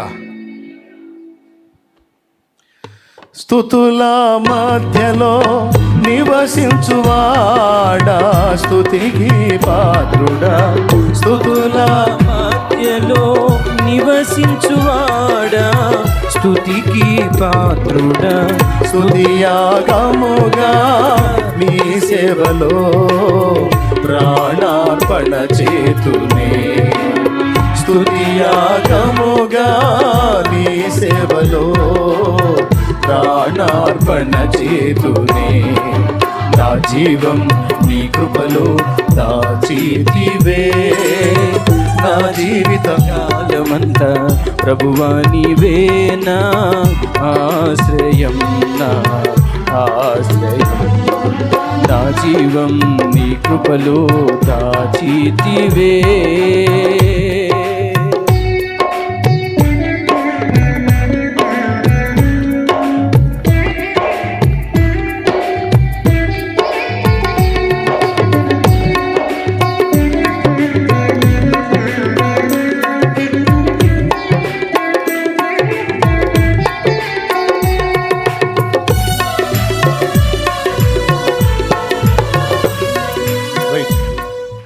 వెయిట్. నా లైఫ్లో టర్నింగ్ ఎప్పుడో తెలుసా? యేసయ్య నాకు ఇచ్చిన ప్రేరేపణకు లొంగి పాప క్షమాపణ నిమిత్తం మారు మనసు పొంది బాప్తీసం పొందడానికి మొదటి అడుగు ఎప్పుడైతే పడిందో అప్పుడు నా జీవితం ఒక మలుపు తిరిగింది. పిచ్చి మొఖాలారా, ఇంకా రక్షణ నిర్లక్ష్యం చేసే వెర్రివారలారా, ఒక అద్భుతమైన మలుపును పోగొట్టుకుంటున్నాను లైఫ్లో. ఇంకెవరైనా ఉంటే ఇది టర్నింగ్. చూసుకో. ప్రార్థన. స్తోత్రం స్తోత్రం తీసుకొని సిద్ధమైన వాళ్ళందరూ సర్వాధికారి పరిశుద్ధుడు అయిన దేవాన్ని కొందనాలయ్యా. ఈ పునరుత్థాన దినాన్ని నీ దాసుని నిలబెట్టుకొని మీరే మాతో మాట్లాడిన ప్రతి మాట కొరకై నీకు స్తోత్రాలు. ఇన్ని సంవత్సరాలు నీ దాసుని ఏర్పాటు చేసుకొని దేవాదికు లోకములోంచి ప్రత్యేకపరిచి మా అందరి రక్షణ విషయమై మీరు వాడుకున్నందుకే కృతజ్ఞతలు చెల్లిస్తున్నాం. వేల ఆత్మలను ప్రభావితం చేశారు ప్రభువ. ఎంతోమంది దైవజనులు మీరు లేవనెత్తారు ప్రభువ. అందును బట్టి నీకు వందనాలు చెల్లిస్తున్నాం. మేము కూడా అన్ని విషయాల్లో ప్రభువ చచ్చిపోయిన వారమై, అయా గోధుమ గింజ ఎలాగూ భూమిలో పడి చచ్చిపోయిందో అలాగూ మేము కూడా సజీవ యాగముగా నీకు అప్పగించుకొని అనేక మందిని ప్రభావితం చేసే కృప ఇక్కడ కూడి ఉన్న ప్రతి ఒక్కరికి అనుగ్రహించబడును గాక ప్రభువ. ఇంకా ఏ విషయాల్లో చావకుండా బ్రతికున్నామో దయచేసి ఆ విషయాన్ని కూడా మేము చనిపోవడానికి సహాయం దయచేయండి. ఈ కృపలో మమ్మల్ని భద్రపరచండి. అనేక ఆత్మను మీరు కదిలించినందుకై స్తోత్రాలు. అయ్యా ఇదిగో ఇంకా ఎంతమంది అయితే మీ మాంసంలో ఉన్నారు, ఎంతమంది అయితే నాయన తటపటాయిస్తా ఉన్నారో వారిని కూడా మీరు దర్శించండి, రక్షణలోనికి నడిపించమని ప్రార్థన చేస్తున్నాం. ఈ దాసుని రక్షించుకున్న ఈ దినాన ఇంకా అనేక మంది రక్షణలోనికి రావడానికి సహాయం దయచేయండి. ఈ మాటలు మా హృదయంలో ముద్రింపచేసి నీ కొరకు బ్రతికే కృప మా అందరికీ దయచేయమని మీకే మహిమ ఘనత ప్రభావములు ఆరోపిస్తూ యేసుక్రీస్తు శక్తి కలిగిన నామములోనే ప్రార్థించి స్తుతించి నీ మాటల కొరకు కృతజ్ఞతలు చెల్లిస్తున్నాము తండ్రి. ఆమేన్ ఆమేన్. హల్లెలూయా. ఆత్మీయ పుట్టినరోజు సందర్భంగా మీరు ఏదేదో థ్యాంక్ యూ. ఈ పిల్లలు ఇచ్చేది దగ్గర మీరు నాకు ఏం చేస్తే నేను సంతోషపడతానో నీకు తెలుసు. దేవుని కొరకు మీరు నిలిచి దేవుని కొరకు మీరు ఫలిస్తే అది నాకు ఆనందం. మీరు నాకు కేకులు పెట్టినా ఏంది ఏదో దండలు తెచ్చిన మెడలో వేసినా వాటిని బట్టి నేను సంతోషించేవాడిని కాదు. నా దేవుని కొరకు మీరు ఫలిస్తే అది నాకు ఆనందకరమైన సంగతి. కాబట్టి నా కోసం ప్రార్థన చేయండి. తర్వాత మీరు చేయగలిగినంత దైవ సేవ చేయండి. ఇంకా చెప్పాలంటే రక్షణ పొందని వాళ్ళు త్వరగా రక్షణ కొరకు తీర్మానం చేసుకోండి. అది నాకు సంతోషాన్ని కలిగించేది. నేను మళ్ళీ చెప్తున్నా, నాకు జీవితంలో ఆనందం ఏదన్నా ఉందంటే అది దేవుని కొరకు ఫలించడమే. ఆత్మల రక్షణ నాకు ఆనందం, ప్రభువుని మయంపరచడం నాకు ఆనందం, ప్రభు కొరకు అనేక మంది నిలబడితే అది చూసి నాకు ఆనందం, అనేక మందిని దేవుని కొరకు సిద్ధపరిస్తే అది నాకు ఆనందం. వస్త్రాన్ని బట్టి కానీ, వెండి బంగారాలను బట్టి కానీ, మనుషులు చేసే సన్మానాన్ని బట్టి దేన్ని బట్టి కూడా నాకు హ్యాపీ లేదు.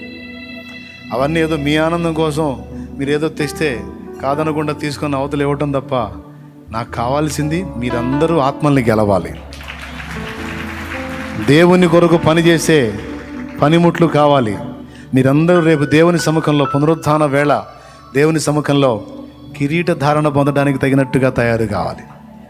నా కోరిక న్యాయమైందైతే నా దేవుడు తీర్చునుగాక. రైట్. పరలోక ప్రార్థన. పరలోకమందున్న మా తండ్రి, నీ నామం పరిశుద్ధ పరచబడునుగాక, నీ రాజ్యం మాకు వచ్చునుగాక, నీ చిత్తము పరలోకమందు నెరవేర్చినట్లు భూమి అనంతను నెరవేర్చబడునుగాక. మాకు కావలసిన అనుదిన ఆహారం నేడు మాకు దయచేయండి. మా పట్ల అపరాధం చేసిన వారిని మేము క్షమించిన ప్రకారం మీరు మా అపరాధములు క్షమించండి. మమ్మల్ని శోధనలోనికి తేక దుష్టుల నుంచి కీడు నుంచి తప్పించండి. ఎందుచేతనగా రాజ్యము, బలము, మహిమ, శక్తి సర్వము నిరంతరము నీవై ఉన్నావు తండ్రి. ఆమేన్.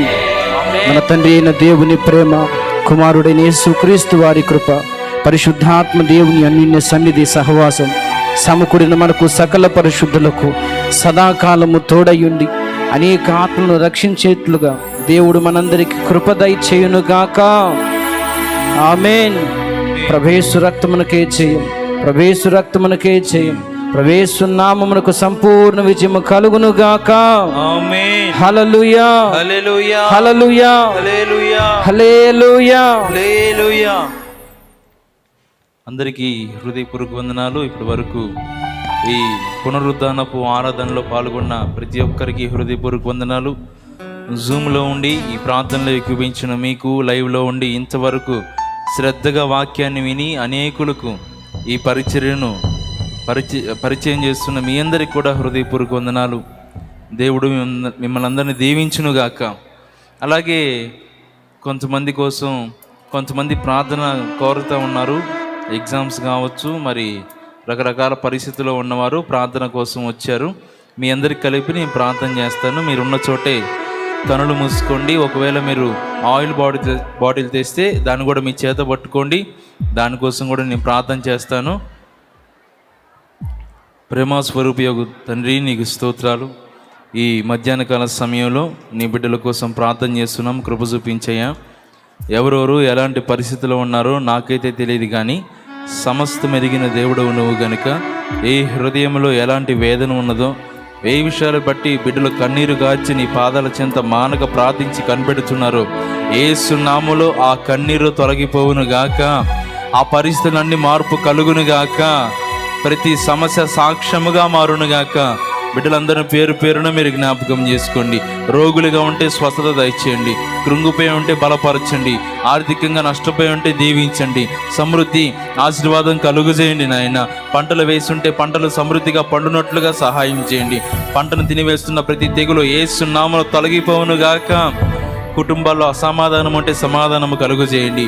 కోర్టు నాయన, పోలీస్ స్టేషన్లో కేసులు ఏమైనా ఉంటే యేసు నామములో వాటికి ఒక శాశ్వతమైన జవాబు దయచేయండి. నీ బిడ్డలు సంతోషించే విధంగా, ఉల్లసించే విధంగా మీ జవాబు దయచేయమని ప్రార్థన చేస్తున్నాను. నాయన, జీవనోపాధి సంబంధమైన పనులు చేసుకునే వారిని దీవించు.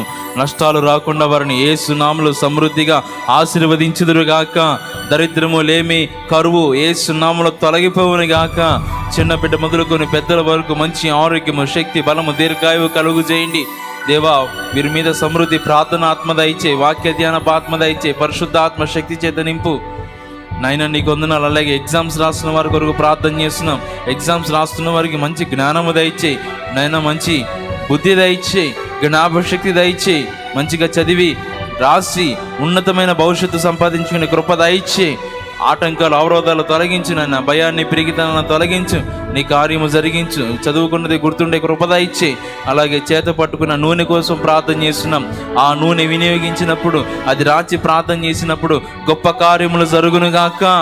రోగులు స్వస్థపరచబడుదురుగాక. అద్భుతాలు జరుగునుగాక. మహత్కార్యములు జరుగునుగాక. ప్రతి విధమైన సమస్య తొలగిపోవునుగాక. బిడ్డలందరినీ పేరు పేరున మీరు జ్ఞాపకం చేసుకోండి అయ్యా. వచ్చేటప్పుడు తోడే ఉన్నారు, తిరిగి వెళ్ళేటప్పుడు తోడే ఉండండి. క్షేమకరంగా వారి గృహాలకు చేర్చండి. ఇది మొదలుకొని నేను మిమ్మల్ని ఆశీర్వదించేదును అన్న వాగ్దానం ప్రతి ఒక్కరి జీవితంలో నెరవేరును గాక. గొప్ప కార్యాలు జరిగించు. లైవ్లో ఉన్నవారిని, జూమ్లో ఉన్నవారిని పేరు పేరున మీరు దర్శించండి, బలపరచండి, నానాటికి అభివృద్ధి పరచండి. వారు ఎదుర్కొంటున్న ప్రతి సమస్య నుంచి విడిపించి రాగల దినాల్లో ఒక ఉన్నతమైన స్థితిలో ప్రతి కుటుంబము, ప్రతి వ్యక్తి ఉండునుగా కానీ ప్రార్థన చేస్తూ ప్రతి వ్యక్తి నీ చేతికి అప్పచెప్తూ యేసు క్రీస్తు నామములు అడిగి ప్రార్థించి పొందుకొని ఉన్నాము మా తండ్రి. చెప్తామందరం ఆమేన్. మంచిది. మీ అందరి కోసం ప్రార్థన చేసి మీకు నిశ్చింతగా మీరు విశ్వాసంతో బయలు వెళ్ళండి. ప్రభు చిత్తం మీద త్వరలో మీరు వస్తారు సాక్ష్యాలు తీసుకొని. దైవజనుని కోసం, ఈ తండ్రి సన్నిధి మినిస్ట్రీస్ యొక్క పరిచర్యల కోసం, సహవాస సంఘాల కోసం, అలాగే దైవజనుల కోసం, వారి కుటుంబాల కోసం ప్రతిరోజు ప్రార్థించగలరని తెలియజేస్తూ ఉన్నాం. ప్రార్థనా బృందాలు వారందరికీ హృదయపూర్వక వందనాలు. మీరు ప్రార్థించుట ఆపవద్దు. ఇంకా ఎవరైనా ఆసక్తి కోల్పోయి ఉంటే వారిని కూడా బలపరచండి. వారిని ప్రేరేపించి ప్రార్థనా బృందాలు మరింతగా ప్రార్థించగలిగితే ఇంకా దైవజనుణ్ణి దేవుడు బలముగా వాడుకుంటాడు. ఇప్పటి వరకు మనం చూసిన పరిచర్య కొంచెమే కానీ రాగల దినాల్లో ఇంకా బహుబలముగా దైవజనుణ్ణి దేవుడు వాడుకోబోతూ ఉన్నాడు కనుక మరింతగా ప్రార్థించండి. దైవజనుడి పక్షాన మరింతగా పోరాడాల్సిన సమయం వచ్చింది కనుక మీరు మేము అందరం కలిసి ప్రార్థన చేద్దాం.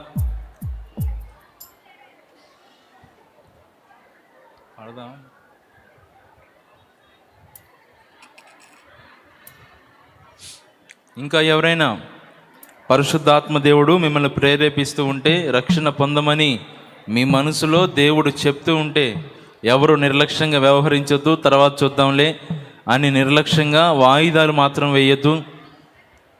ఎవరి సమయం ఎప్పటి వరకు ఉంటుందో మనకు తెలియదు, ఎవరి జీవితం ఎప్పుడు ముగుస్తుందో తెలియదు కనుక సమయం